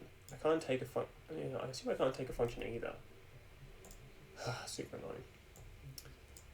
Yes, well, I can't think at the top of my head right now how to get around this being drier, but nonetheless, it's a good time to, let's see, get filtered branches. Try this out on a different view. So let's go to my files view is probably not going to be that easy to do because that is kind of based on a tree, but I can definitely do it. Let's find somewhere interesting. Branch commits. Oh, I should have copied that thing. Yes, let's get this. Branch commits. Get filtered commits. It's going to be this. And then over here, it's going to be this. Okay, now let's see if that works. Now the thing about this commits view is there's a key binding to make it so that you don't actually see the commits, like you don't actually see the branch, sorry, the graph when you're in like a minimized mode. Where is that? Copy, open log menu. Is that it? Show git graph, always, never, when maximized. Right, so if it's never, I'm just going to see this. If I go and say, filter here, rearrange, wow, that's cool. Merge, let's look at all my merge requests. My merge commits. And it's actually showing the right thing. Merge, merge, merge, merge, merge, merge. That's fucking cool.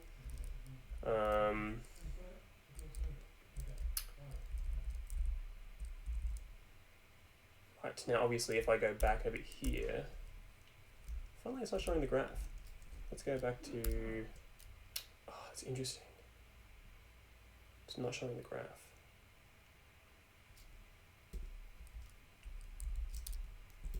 Where's that log thing again? Okay, yeah, so as you might expect, in this case, because we're kind of doing we're passing the commits in pre-filtered, it's kind of struggling to work out who is whose parent. So these guys are all looking, they're kind of like preemptively like, okay, my parent is not among any of these, so I'm just going to have my line going straight down, hoping it finds the parent eventually. So I don't know how to fix that. It kind of makes no sense to show the graph when we're filtering. So what we should be doing is, let's see, there should be a boolean somewhere saying should show graph, should show graph. If we're filtering, I'm going to return false. So let's maybe add a new thing here saying if GUI.state.modes.searching.active and GUI.state.searching. I'm not comfortable having these two things being in separate places, but like I'll address that in a bit. Dot context. If the context equals, I guess if the context equals, I mean for now I can just say, which I think context dot context is not equal to nil. Let's do that. Get key equals local branches context key. Return false. Let's give that a go. Searching, merge. What the fuck? So searching is active. Searching context is not nil. Actually, let's press enter. Yeah, it's still there. And my context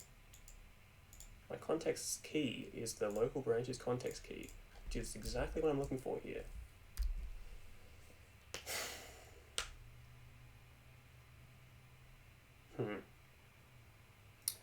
hell's that about? Should show graph. Gets called at this point in time. And then it says active, context is not nil. Context.getKey, context.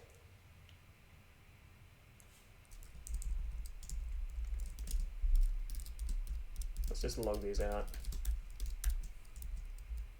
1F. Active.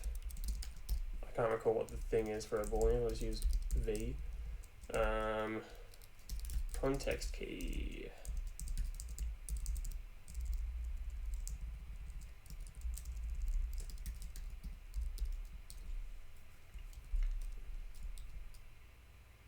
Of course.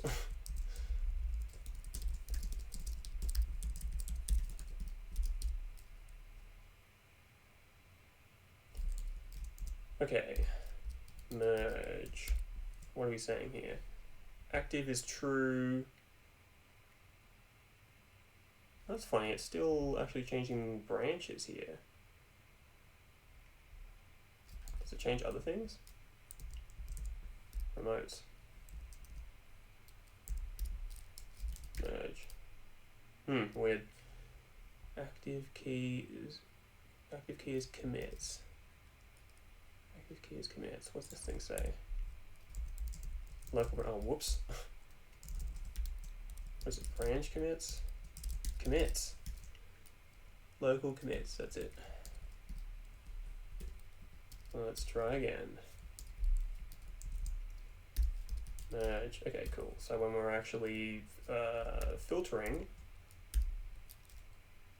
bug,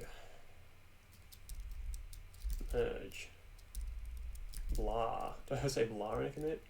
Fix. And let's show the side panel. Fixing things, fix click handling. Okay. Cool. If I escape out of there, I get my thing back. So fix. Cool.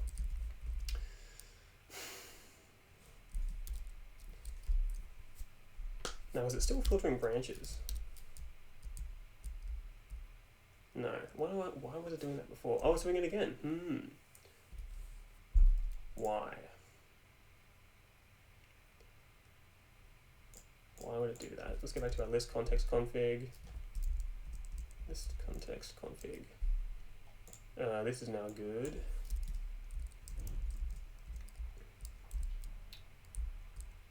Should show graph. Actually, it shouldn't. No, it does matter.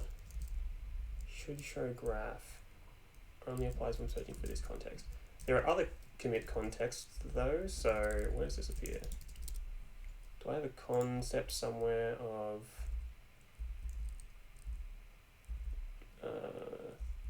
contexts that contain commits?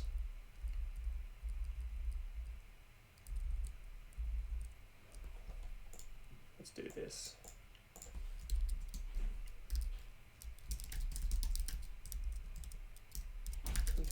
Context key sort of thing. What is this? Types.context key.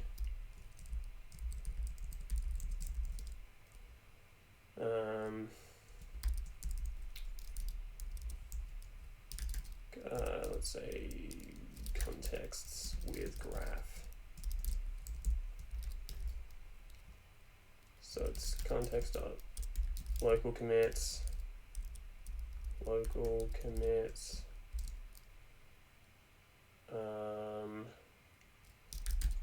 context dot reflog commits. The other one was subcommits.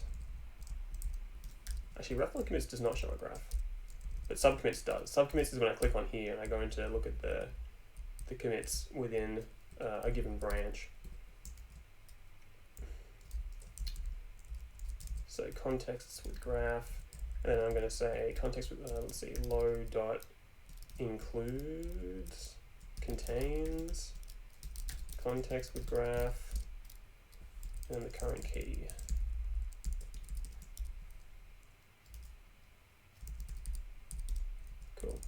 that in here.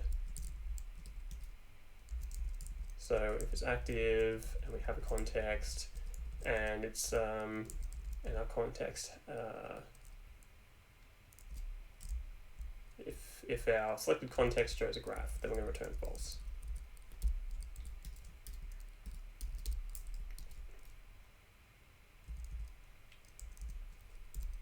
So rename. Why the fuck is it updating that? Doesn't make any sense. I don't want to be updating that. It feels like, and it's likewise if I go back to here, merge. Yeah, so somewhere I'm not actually saying, I'm not actually checking whether the given context is supposed to be filtered. So back to list context config, which I'm actually already in. Branch commits list context. Get filtered commits. Yes, it should only be if it's active and if my search string is not equal to that, and if I am actually filtering this context. So let's that's a mode. I'm gonna go back over to this guy. Searching state.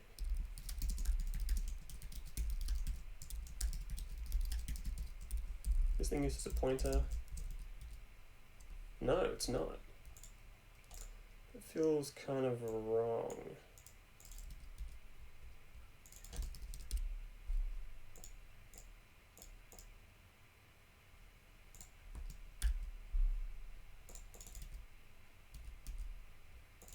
I'm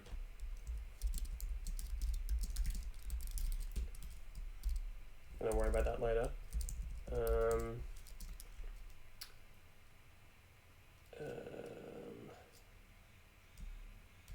Let's see, searching in context. Context dot context.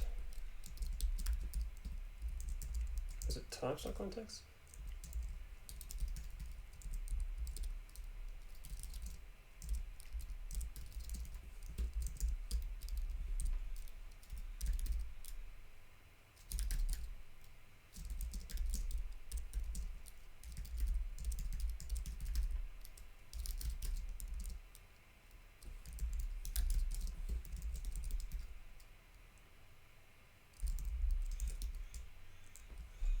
Let's use this.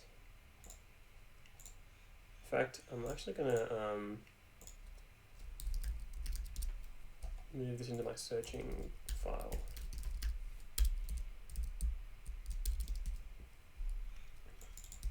Okay.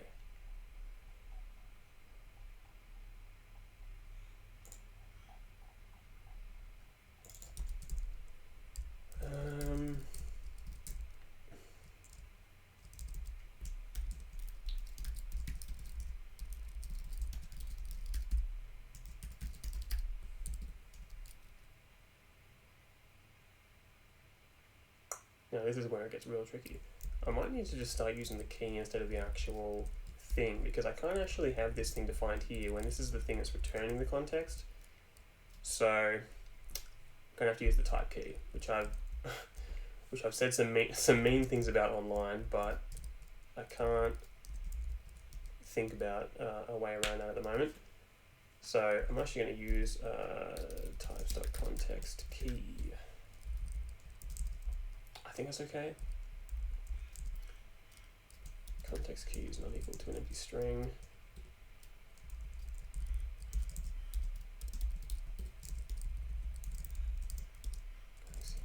Context.key. Context key.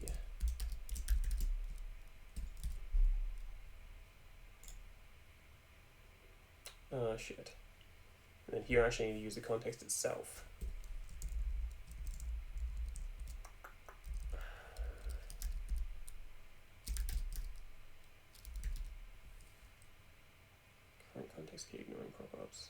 pop-ups.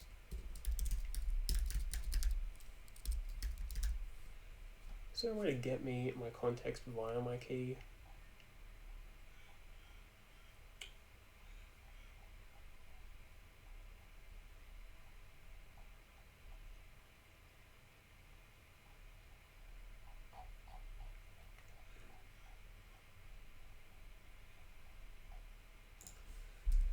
Doesn't look like it. Post refresh update in my context.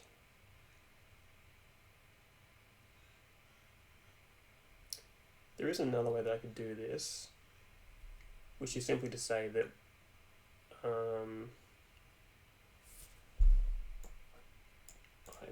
pop my context. I pop the context first, so it should just be whatever the current context is.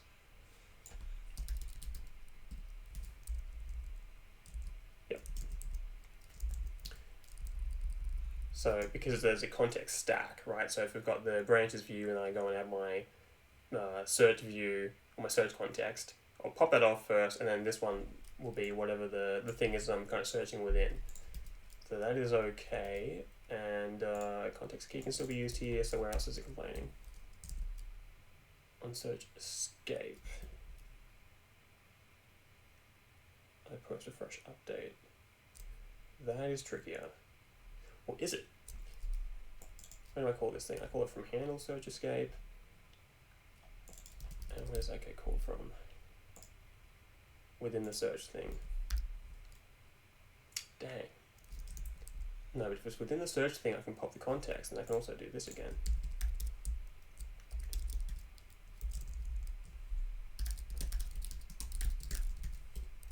Okay. Exit search mode calls the same thing. Okay, what else is complaining? Back over here, I'm saying is my context key. Actually, I don't even need this. I can say context with context key is not equal to an empty string, and this will be searching.context key.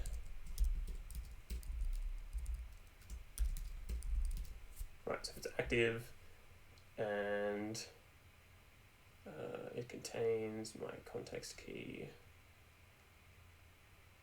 Yeah, oh, I'd like to use that new function I made.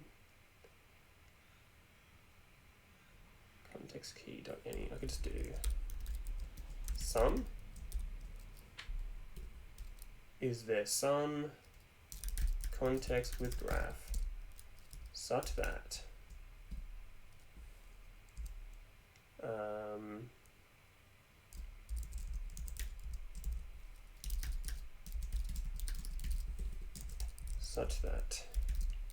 key is a types.context key. So return a bool, and I'll ask if GUI.state.searching in context, and does this take a context? I'll just make it take the key.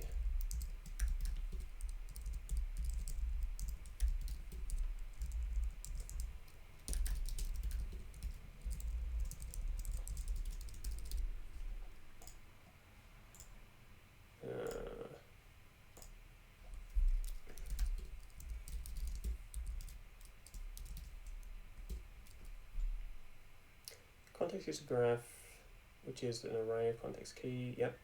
Takes a function, returns a volume, returns this thing. Why is it complaining? Does not match inferred type.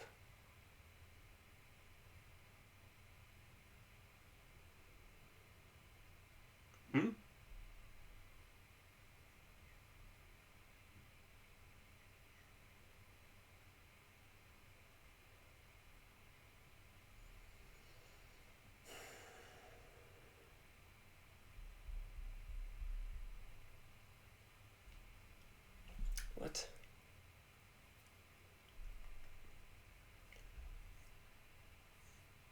Loader contains context with graph.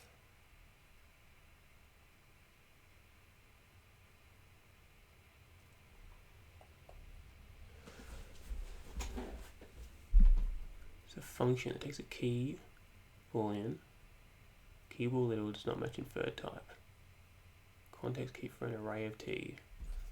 This is 100% an array of t.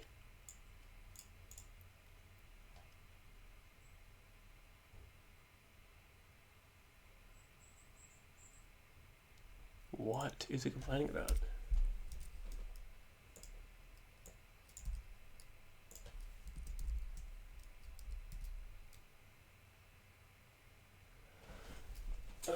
Super confusing.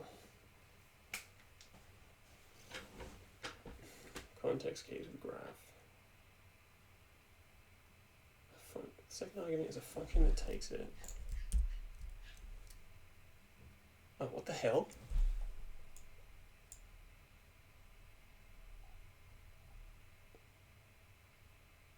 Contains by.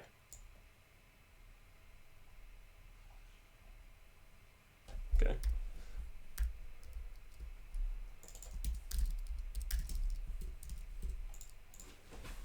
Kind of a long expression here. Can I do this? Nope. Can I do this? It's active, it's not an empty string, and if one of these guys is being searched for, then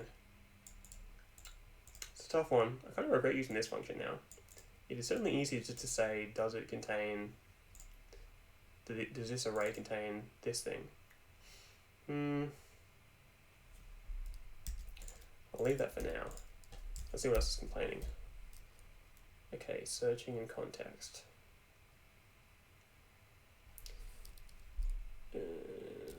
And now I can pass in an actual key.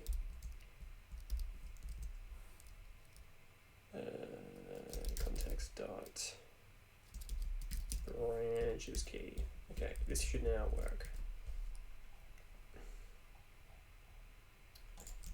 Where's my other thing here? Commits. Yes. No, that's local branches. Local commits. I'm looking for 96. Post refresh update. Ah, fuck it. This is harder, but it's not too hard because I can just say what is the context in the stack beneath me.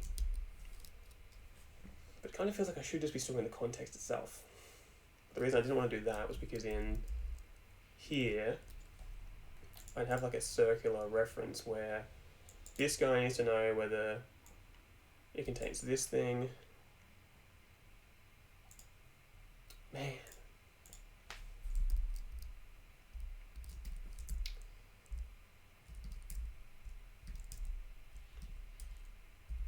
Let's see. Let's just get this working for now, and then we'll worry about making it better.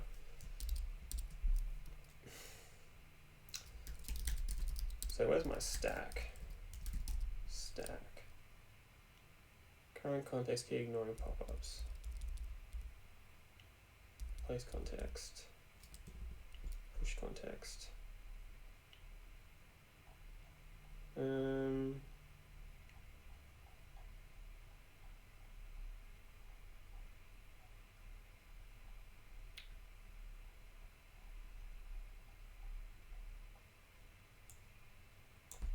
need this.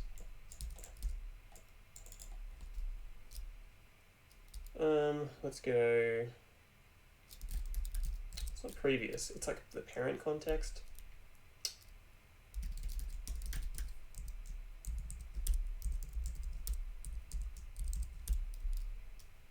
How do I do that?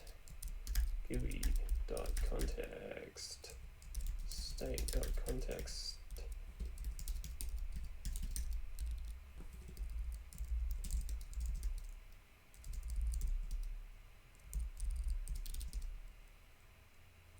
Here's my stack. I want to return stack, length of stack -2. And I want to be returning type.context and a bool. I'll say if length of my stack is less than 2, return, I guess, nil, false. I'd like to return this, true. And the point of this little lock thing here is just so that we're not, you know, for example, we might be checking that the length of the stack is more than 2, but then by the time we get to here, some other thread goes and changes that. So, okay, parent context. Use that here. Oh, whoops.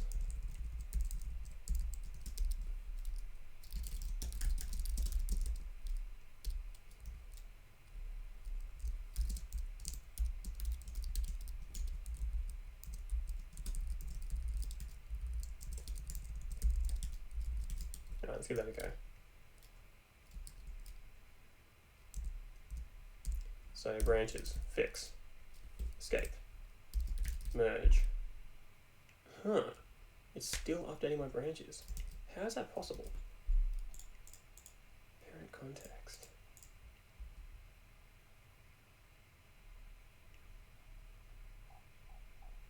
Let's go back to here. Branch commits. No, not that one. Filtered branches. Yes, I need to actually add my check there. This is why it'd be good to dry this up, but I don't know how to do that because generics aren't allowed on methods. Let's go to this guy.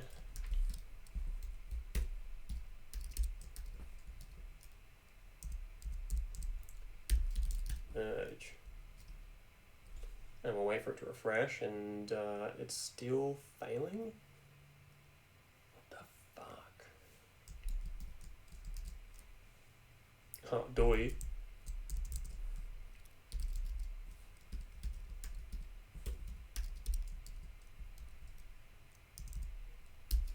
Merge.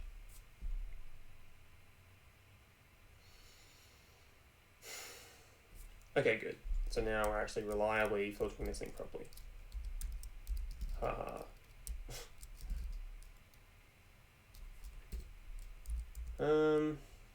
Cool. So I guess now we could go and like, you know, apply this to everything, but yeah, I'm still not really happy with how much, it's just not very dry. So how can we clean that up?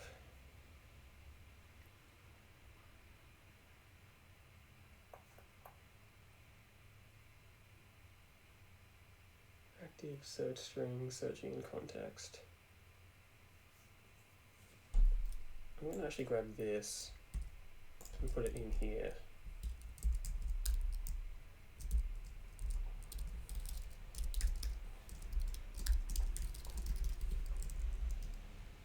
If you're not active, or this thing equals empty string. Whoops. If I can't do that because this merge thing is separate to this thing. That's why I feel like it should just be merged into this. Let's see if, yeah, let's do that. So searching state.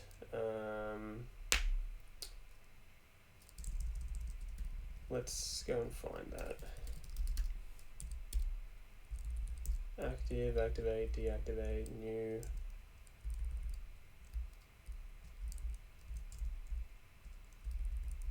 Is searching. There's really 3 states. Either you're not searching at all, or you're actually typing the thing in down here, or you're back in the view and it's kind of like in like the filter's being applied.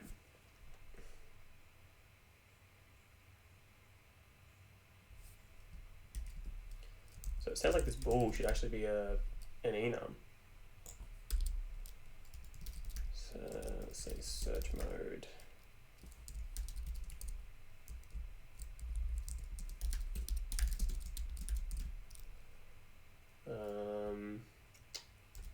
Searching. I can't recall if it's supposed to be like screaming case or if it's supposed to just be like uppercase, like searching. I think it's just that. searching the search mode equals iota. Actually, the first one should be like inactive. Inactive? Searching. Typing is really what you're doing, but it feels weird to call it typing. Entering search. And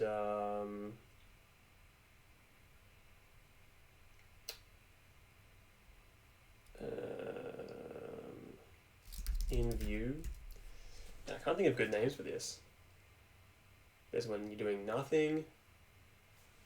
There's when you're actually typing the thing in, and then when you're back in the view. In view.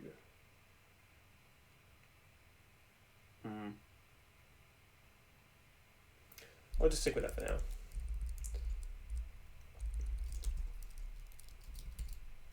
Searching status, mode.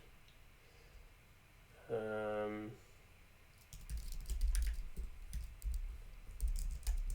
lose this and see who complains. So when I handle open search, mode equals entering search. When I handle my search, my mode equals in view.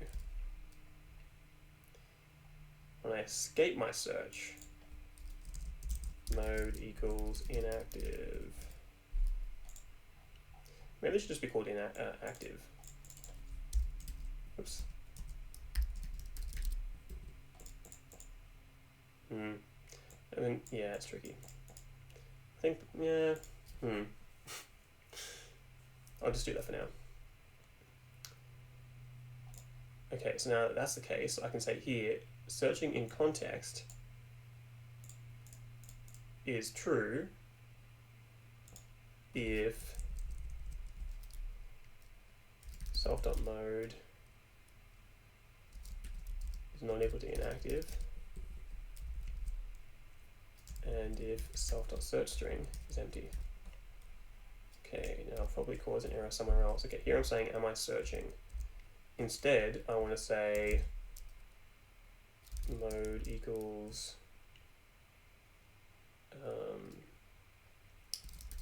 entering search, is that what it was?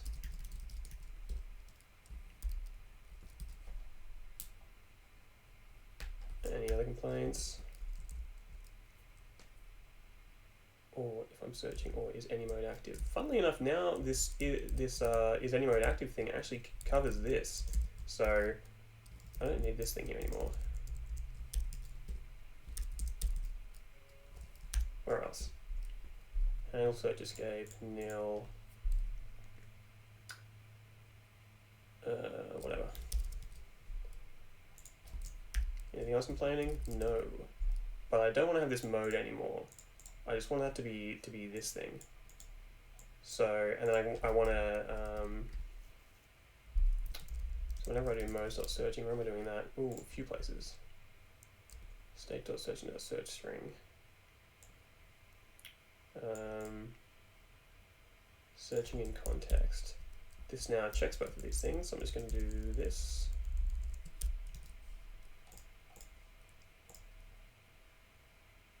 Let's see, active, context key, searching in context. I can get rid of that as well, because that captures, yep, everything. Here I'm saying activate, activate, deactivate. Right. Well, entering search now is sufficient for that. So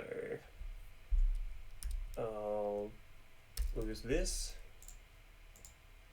Handle search. Don't need that anymore. Deactivate. Don't need that either. So now here I'd be saying, let's just go and add a thing to my guy here. Active. Oh, I can't do that. No, I can. Active.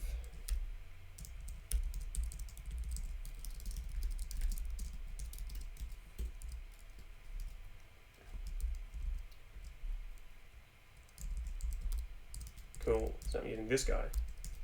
Okay, back over in GUI.go, where I've actually defined my modes. I'll no longer use this. And I'll no longer include... Well, actually, it probably should go into mode, shouldn't it? Hard to say.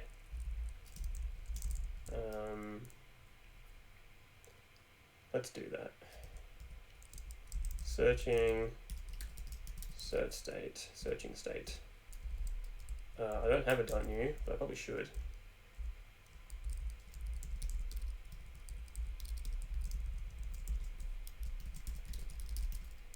Now, it's not going to be easy for me to put this in its own package because we're depending on a lot of stuff here. Actually, is that true? GoGui.view, maybe I can put this in its own package. It's going to clean things up a bit. .view is not equal to nil, .view, .search string. Yeah, let's do that. Okay, so first of all, do I have any errors? Let's just comment that for now.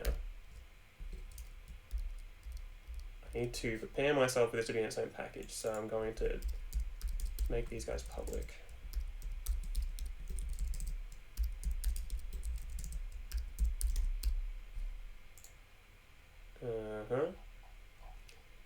I'm going to grab this. Oh, search mode should be public as well now. I could encapsulate this stuff within methods, but I don't know that's really necessary. Although I guess that you don't want some outside code to just go and set this to any value that it wants. So I probably should just have encapsulated functions for this stuff. But let me just start by moving this over to where the other guy was. Mode, searching, searching.searching. Did I already delete that? No, it's here.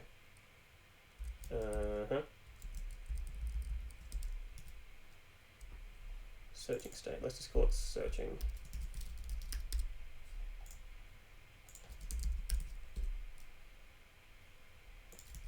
And it's saying input cycle not allowed. What? Where am I? Searching.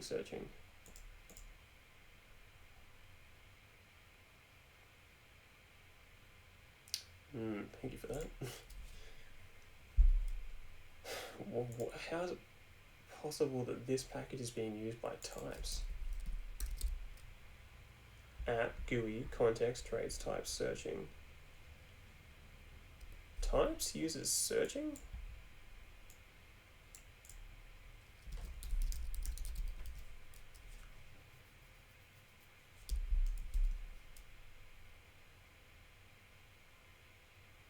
Oh, modes is defined in types. And searching itself makes use of types. Oh, that's annoying.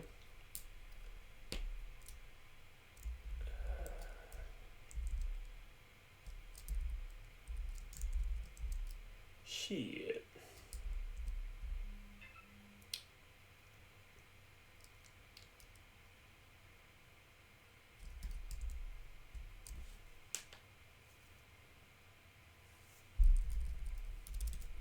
How do I resolve that? Types refers to this guy, who itself refers back to types. Types, searching types. Yeah, damn. I suppose modes doesn't really need to live here. Who's using this? Common, GUI, so just the GUI package.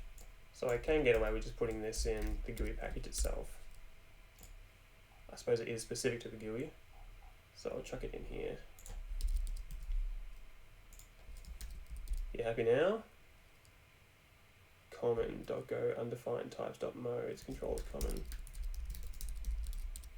Oh shit, that's in its own package, so I can't use modes from there.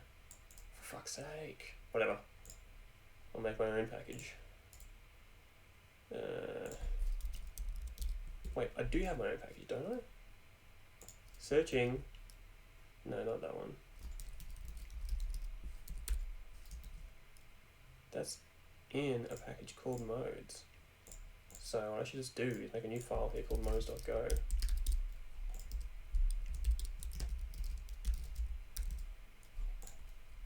Okay. It's no longer types.modes, it's now modes.modes.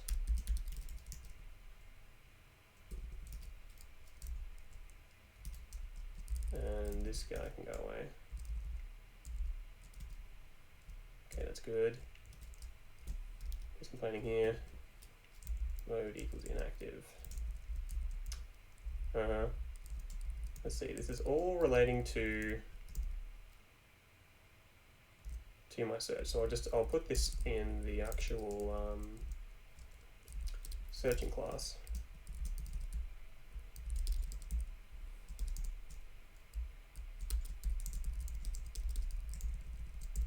Deactivate.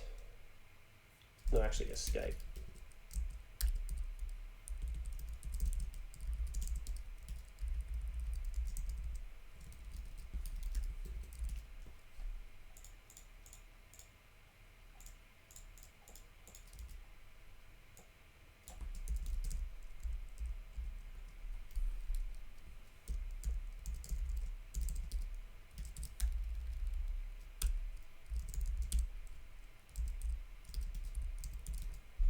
Okay.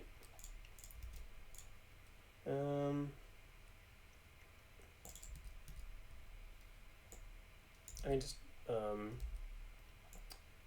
this directly now.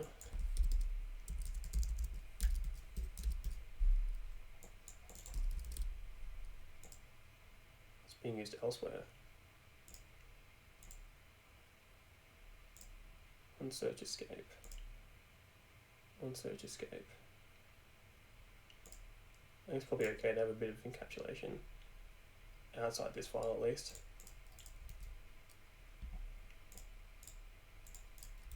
Exit search mode. Alright, fine. I'm just going to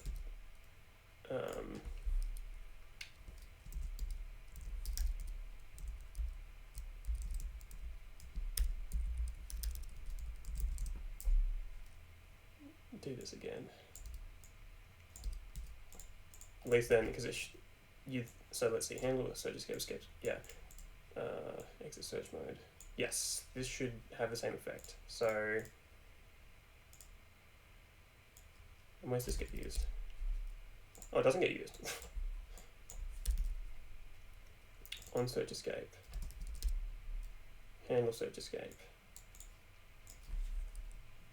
Deactivate context.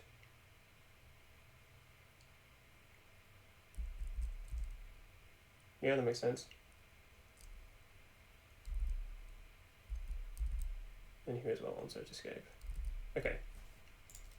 And that does not give me an error anymore. Oh, but this one wants me to return an error? Fuck it.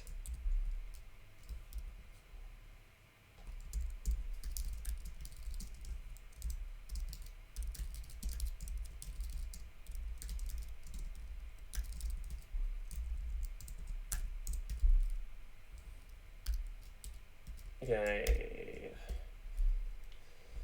So what else? We're saying mode equals active, right? Search string equals get content, pop context,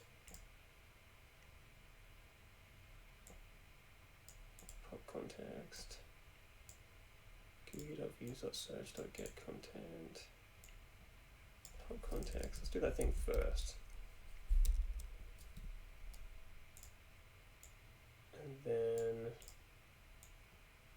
gui.state.searching.search string. This is all related to the one thing. So maybe I'll move that.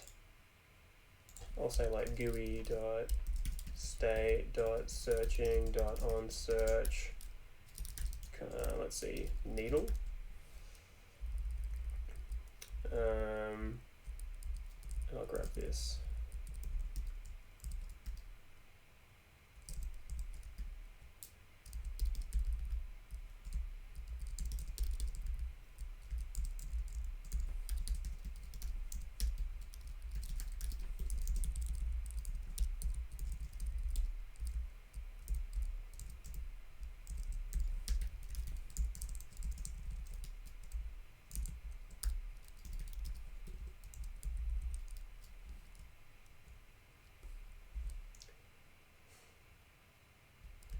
I don't know why I care about that. Why not make it active? You're saying if my view doesn't exist, then I'm not going to set myself to active.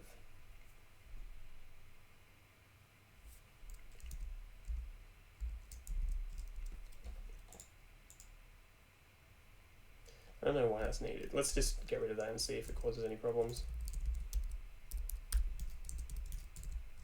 Okay.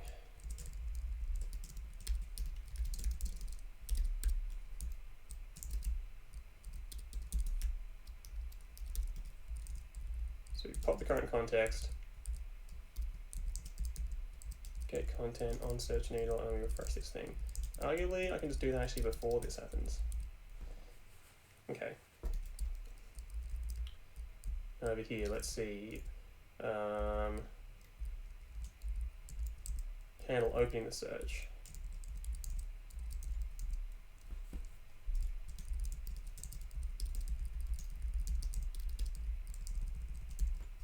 What's this thing called again? On entering search. On, I wish I had better names for this stuff. On search prompt. Maybe it's that. Maybe this should be called prompt active. Prompt active, search active. Anyway, let's see, on search prompt.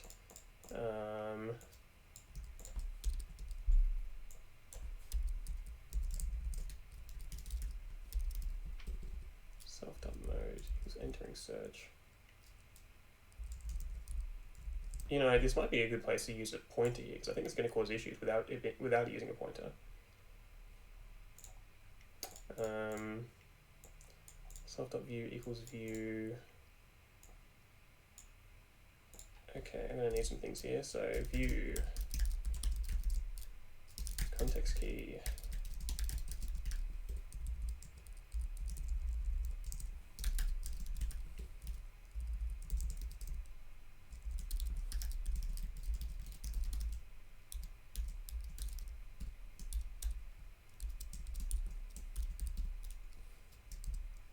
And this takes a needle. Wait, does it take a needle? Doesn't need that. Just needs these two things.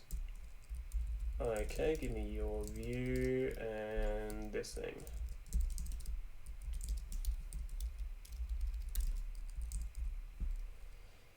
Okay.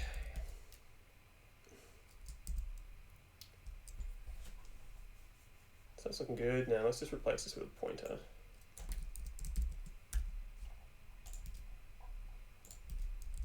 And let's see, state.searching. State.searching. Where else am I doing this? Search string, escape. I'm going to add a function for get search string, just in anticipation of making these fields private again.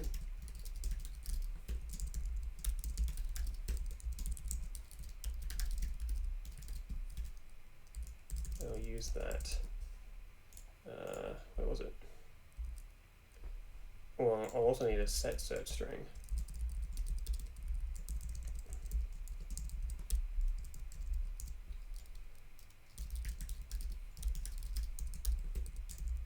Kind of irrelevant, like, if you're going to have both the getter and a setter, you could arguably just use the public thing, but it really can't hurt.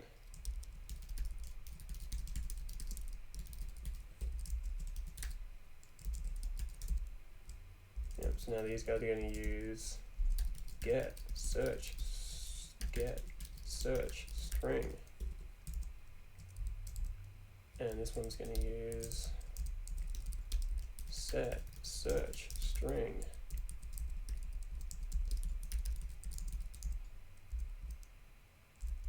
Okay. What else have we got? Yep. Well, let's encapsulate this enum here. So I'm gonna have a thing called in prompt.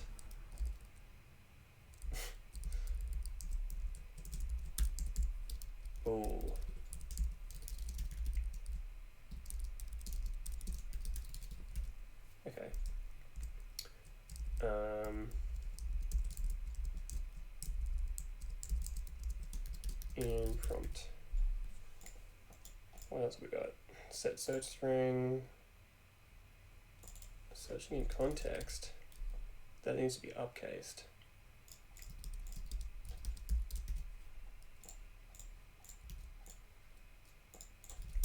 What else have we got?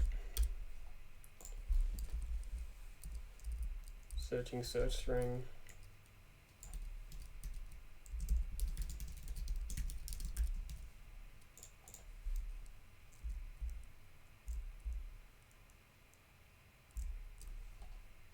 Oh, what? I was using exit search mode.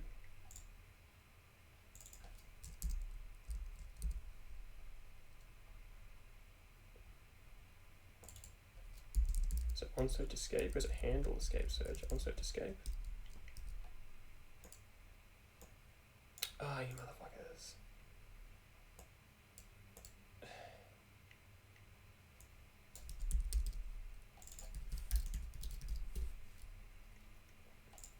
By the way, these handle things, that's when it's actually a key binding doing it, so it often has different things that need to happen.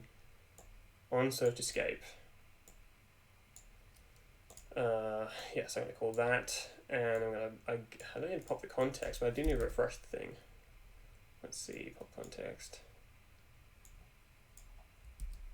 Handle search escape. It's not really handle search escape, it's more handle search prompt escape. And I can't do that for some reason. What if I try it up here? Okay, so handle search prompt escape. It's going to pop the context. So if I do it this way around,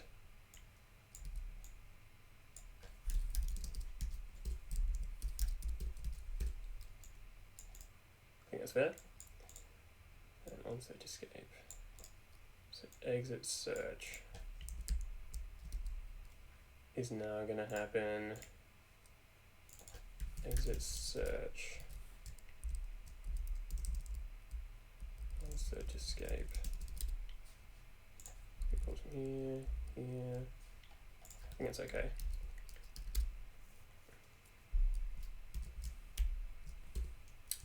This is now modes.modes. And I need my searching thing to be created again. Searching? Yep. Now does it matter if any of these things start being, let's see, that defaults to inactive. String is going to be empty, this will be nil, that's all okay. Cool. What else have we got? This is no longer a thing. And that's going to be modes.modes. Now, anytime I use GUI.state.searching, it now needs to be GUI.state.modes.searching. Let's just check for that again. I was kind of halfway through going through here, so let's see. Yeah, it's all good. Active search string. I prefer that to be get search string. Get search string. On search prompt, on search. Okay, cool. So now, does this compile?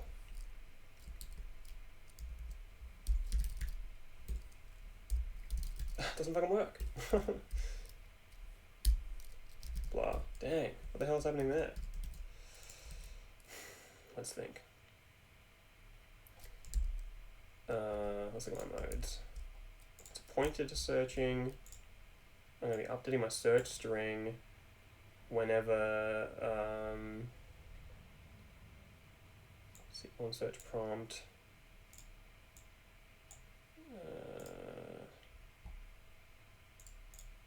Set my mode to active. On search prompt is when I set the context key. If I escape my search, this should be set to nil when I escape.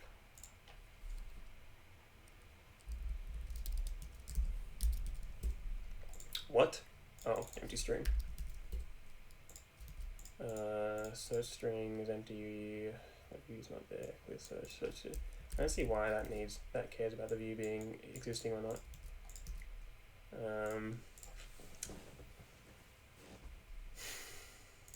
at the very least, if it compiles, I'm going to go and make these no longer public.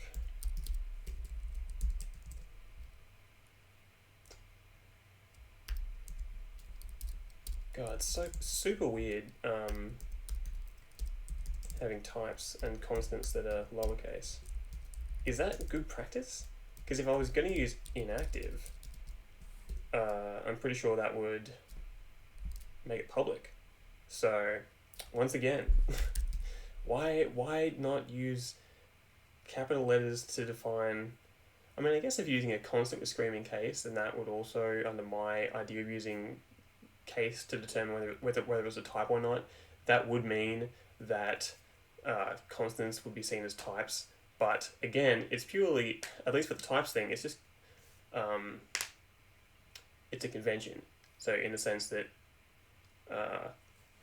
it can all be linked. You can have that being a compiler thing, but yeah, I find the whole public-private thing just it's super confusing.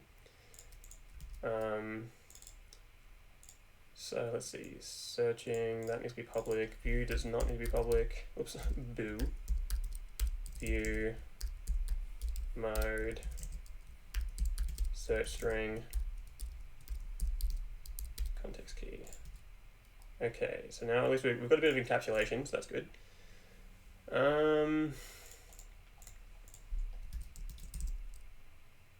But why does it not work?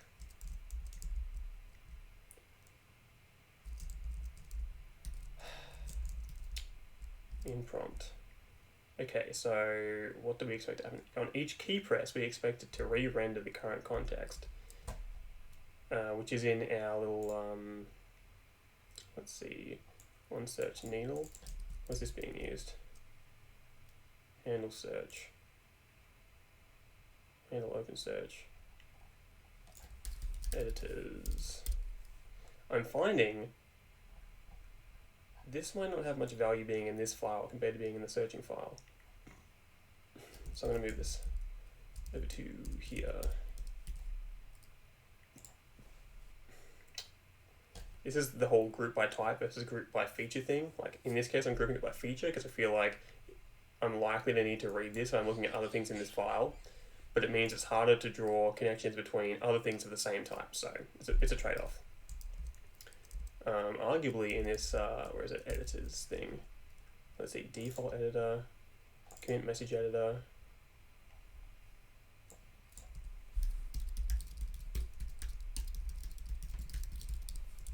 let's put that in here. Okay.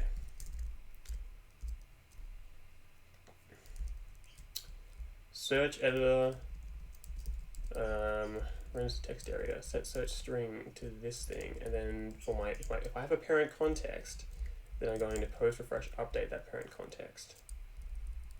So search string value. Oh, how do I know if this thing's active? Let's move this down to the in-prompt thing. Self.mode is active. Yeah, right. So really, from the perspective of the GUI, I want to say it's active whether I'm in the prompt mode or whether I'm here. So I'm kind of, if I say or I'm in the prompt mode, it kind of feels like I'm now lying. You'd think that this would just be enough to use this thing. Although at the very least at least I'm encapsulating this, so like it's not like anyone from the outside is actually aware that I'm using this mode thing internally. So from an outside perspective, active is true if either I'm like in my view looking around or if I'm in my prompt. And let's rename this to in prompt.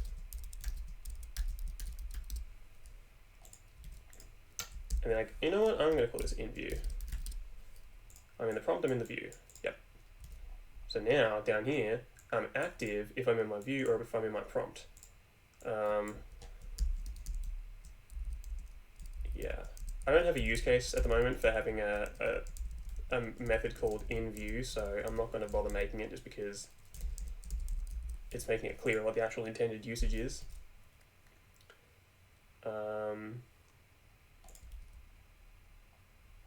Where else is in view being used? New searching state. I switch to being in view. I wonder if I even need this thing. Dot mode becomes in view upon searching. On search prompt becomes in prompt. In prompt in view. I might be having too many things happening here. It might be that the actual, like, yeah, it's tricky.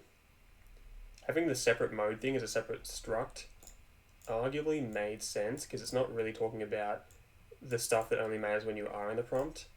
But having them separate was also kind of annoying to have to decide which one to talk to get the answer you want. So, yeah, it's a tough one. Anyway, let's see if that fixes it. Feature. No, it's not. Okay. Let's go back to list context config, branch list. Let's see. If I am searching in this context, I'm going to filter it down. How do I know if I'm filtering, if I'm searching in that context? First I check, is it inactive? Is the search string empty? If so, return false. Otherwise, return self.context key is defined and it equals the context key you've given me.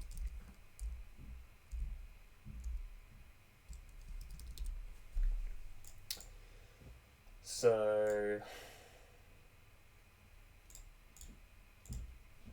local branches, searching.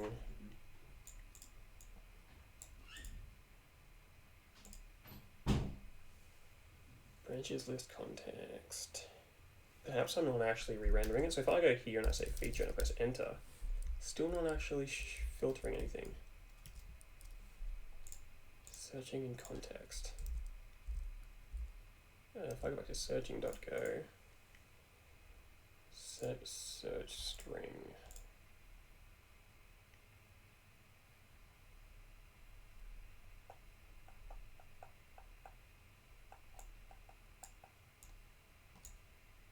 Post refresh update.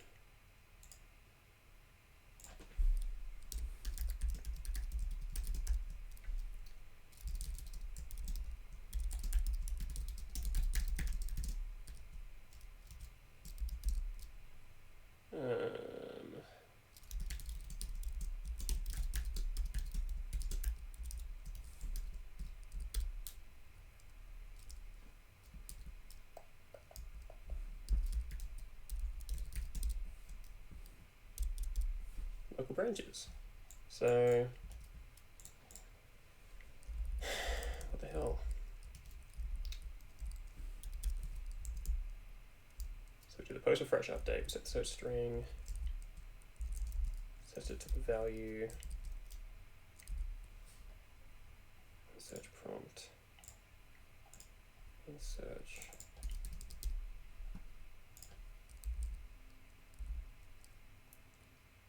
And search, on search select.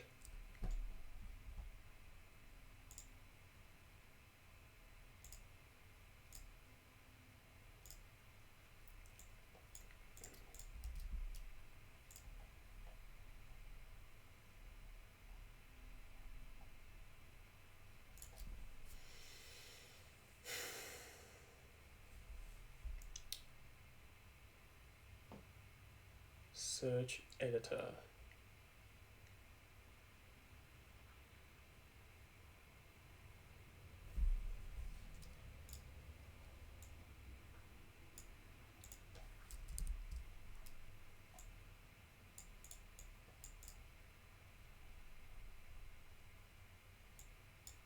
Maybe it's in here I should be checking.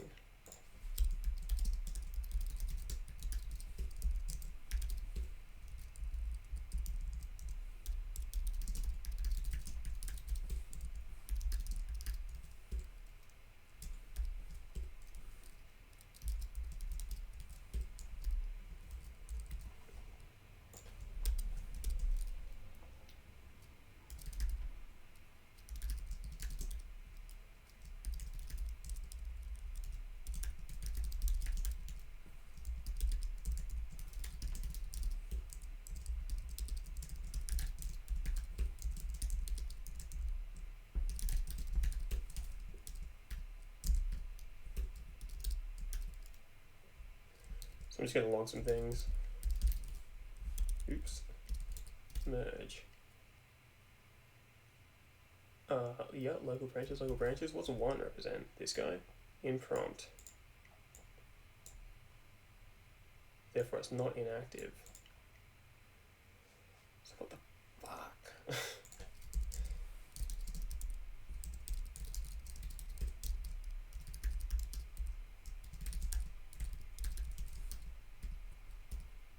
Let's see if it's returning true.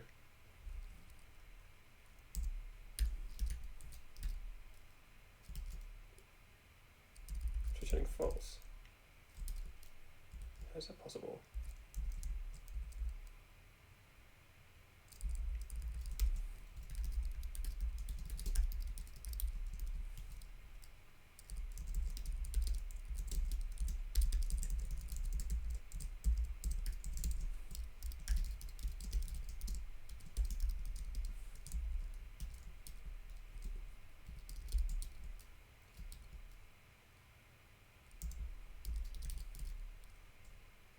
Huh?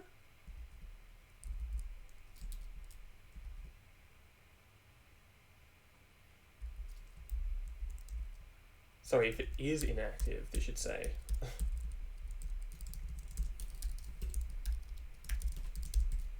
If it's inactive, okay. Boy, that took me so long. Okay.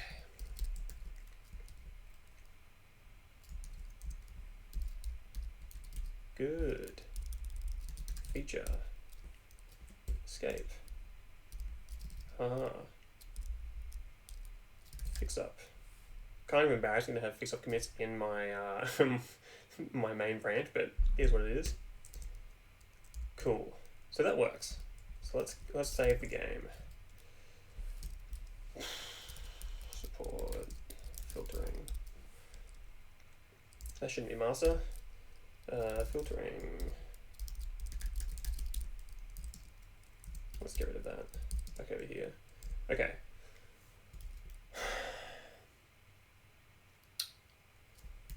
So the challenge now is just finding out how to actually like elegantly use the same logic in all of my views.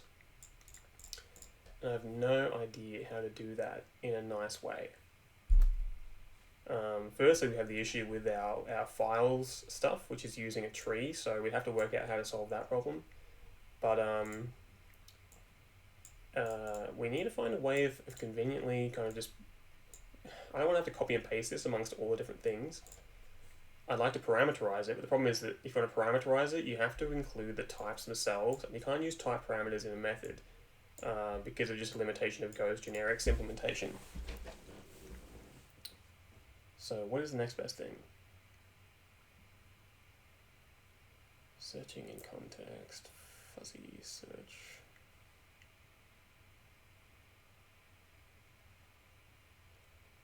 List, fuzzy search items.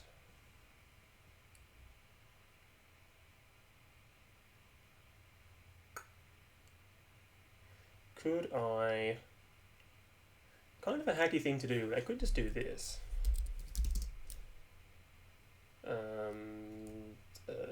Filter items.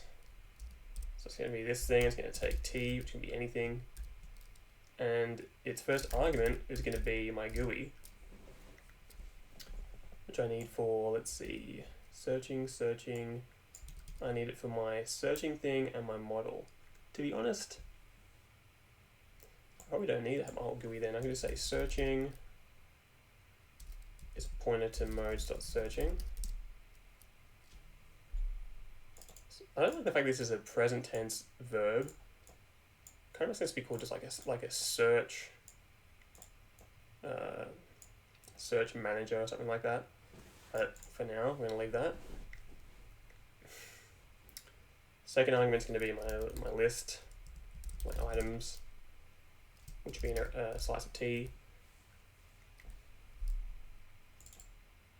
Why is that complaining? We'll find out in a bit. And what else is there? A function that gives me the thing to search on, so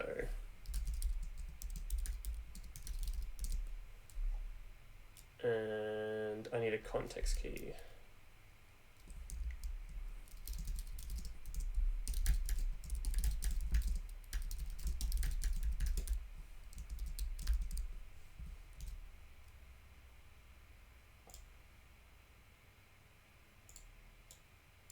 The fuck?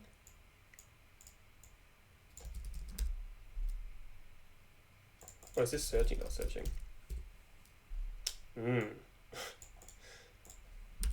Okay. So we're gonna, let's see, filter items.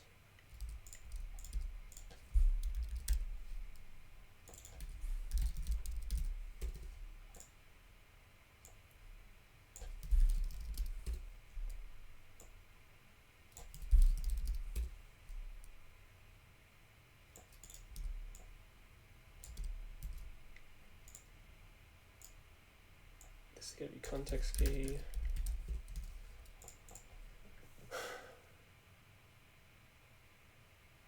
Yes, I want to return a slice of tea. Okay, now let's see if we can do that. So get filtered branches equals, and I kind of actually want to return a function.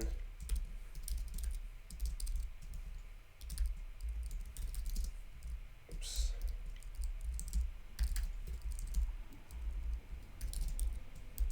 I'm going to return a function instead.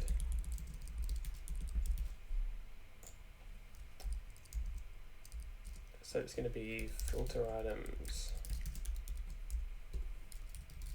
GUI.state.modes.searching GUI.state.model.branches, this thing, and finally my key.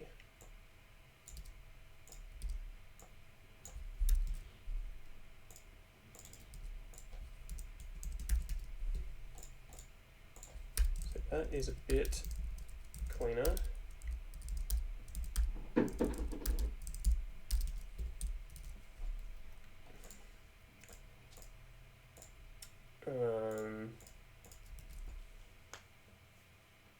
There is some duplication. I mean, this guy's going to define its own context key here.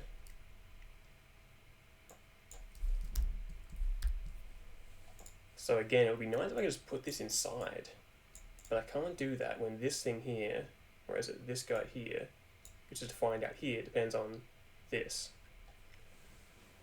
Which suggests, yeah, it should live inside the context itself. But if we did that, we have to pass this stuff through as well.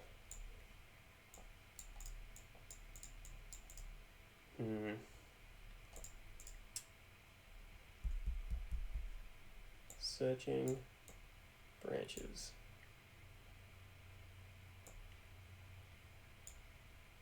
And this is also going to be duplicated if I copy and paste this thing everywhere.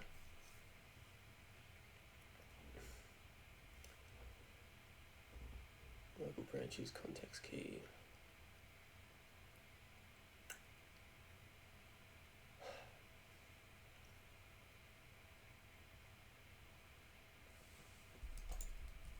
At the very least, does this compile?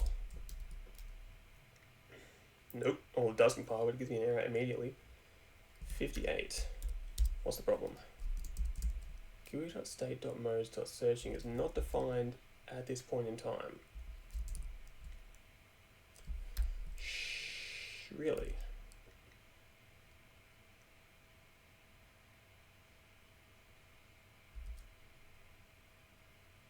Shit.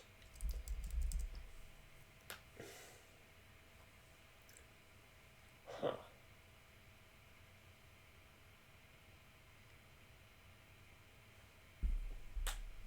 It's kind of annoying.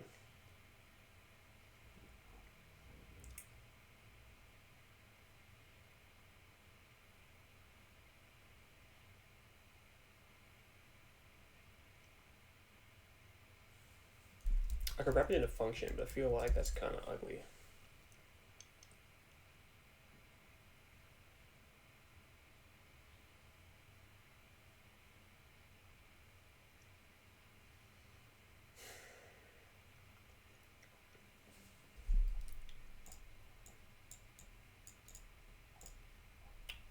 what can we do?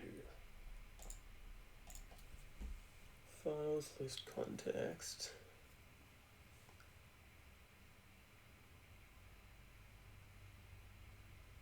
Just thinking if there's a way to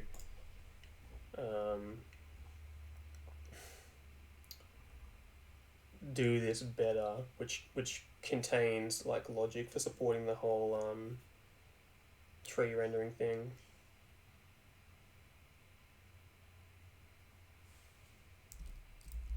How does this work?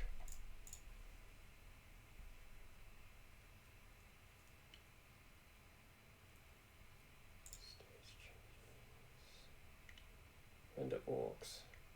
Get file line. Whoa, gnarly.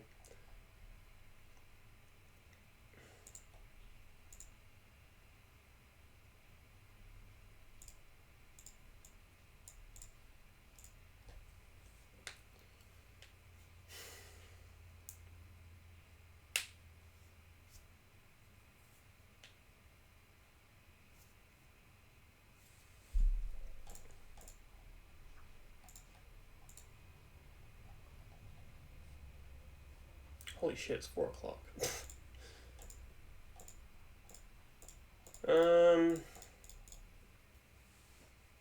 Well, I reckon it's time for me to have lunch. I'll park this here, and then, provided I've got enough motivation, I'm going to make a follow-up to try and make this a bit cleaner. So, thanks for watching. If you stayed for this long, 3 hours watching someone program. And I guess I will see you next time. And don't forget, if you want to support developing Lazygit, please sponsor me as a developer on GitHub, because it will give me more motivation to spend chunks of my weekend on this program. So until next time.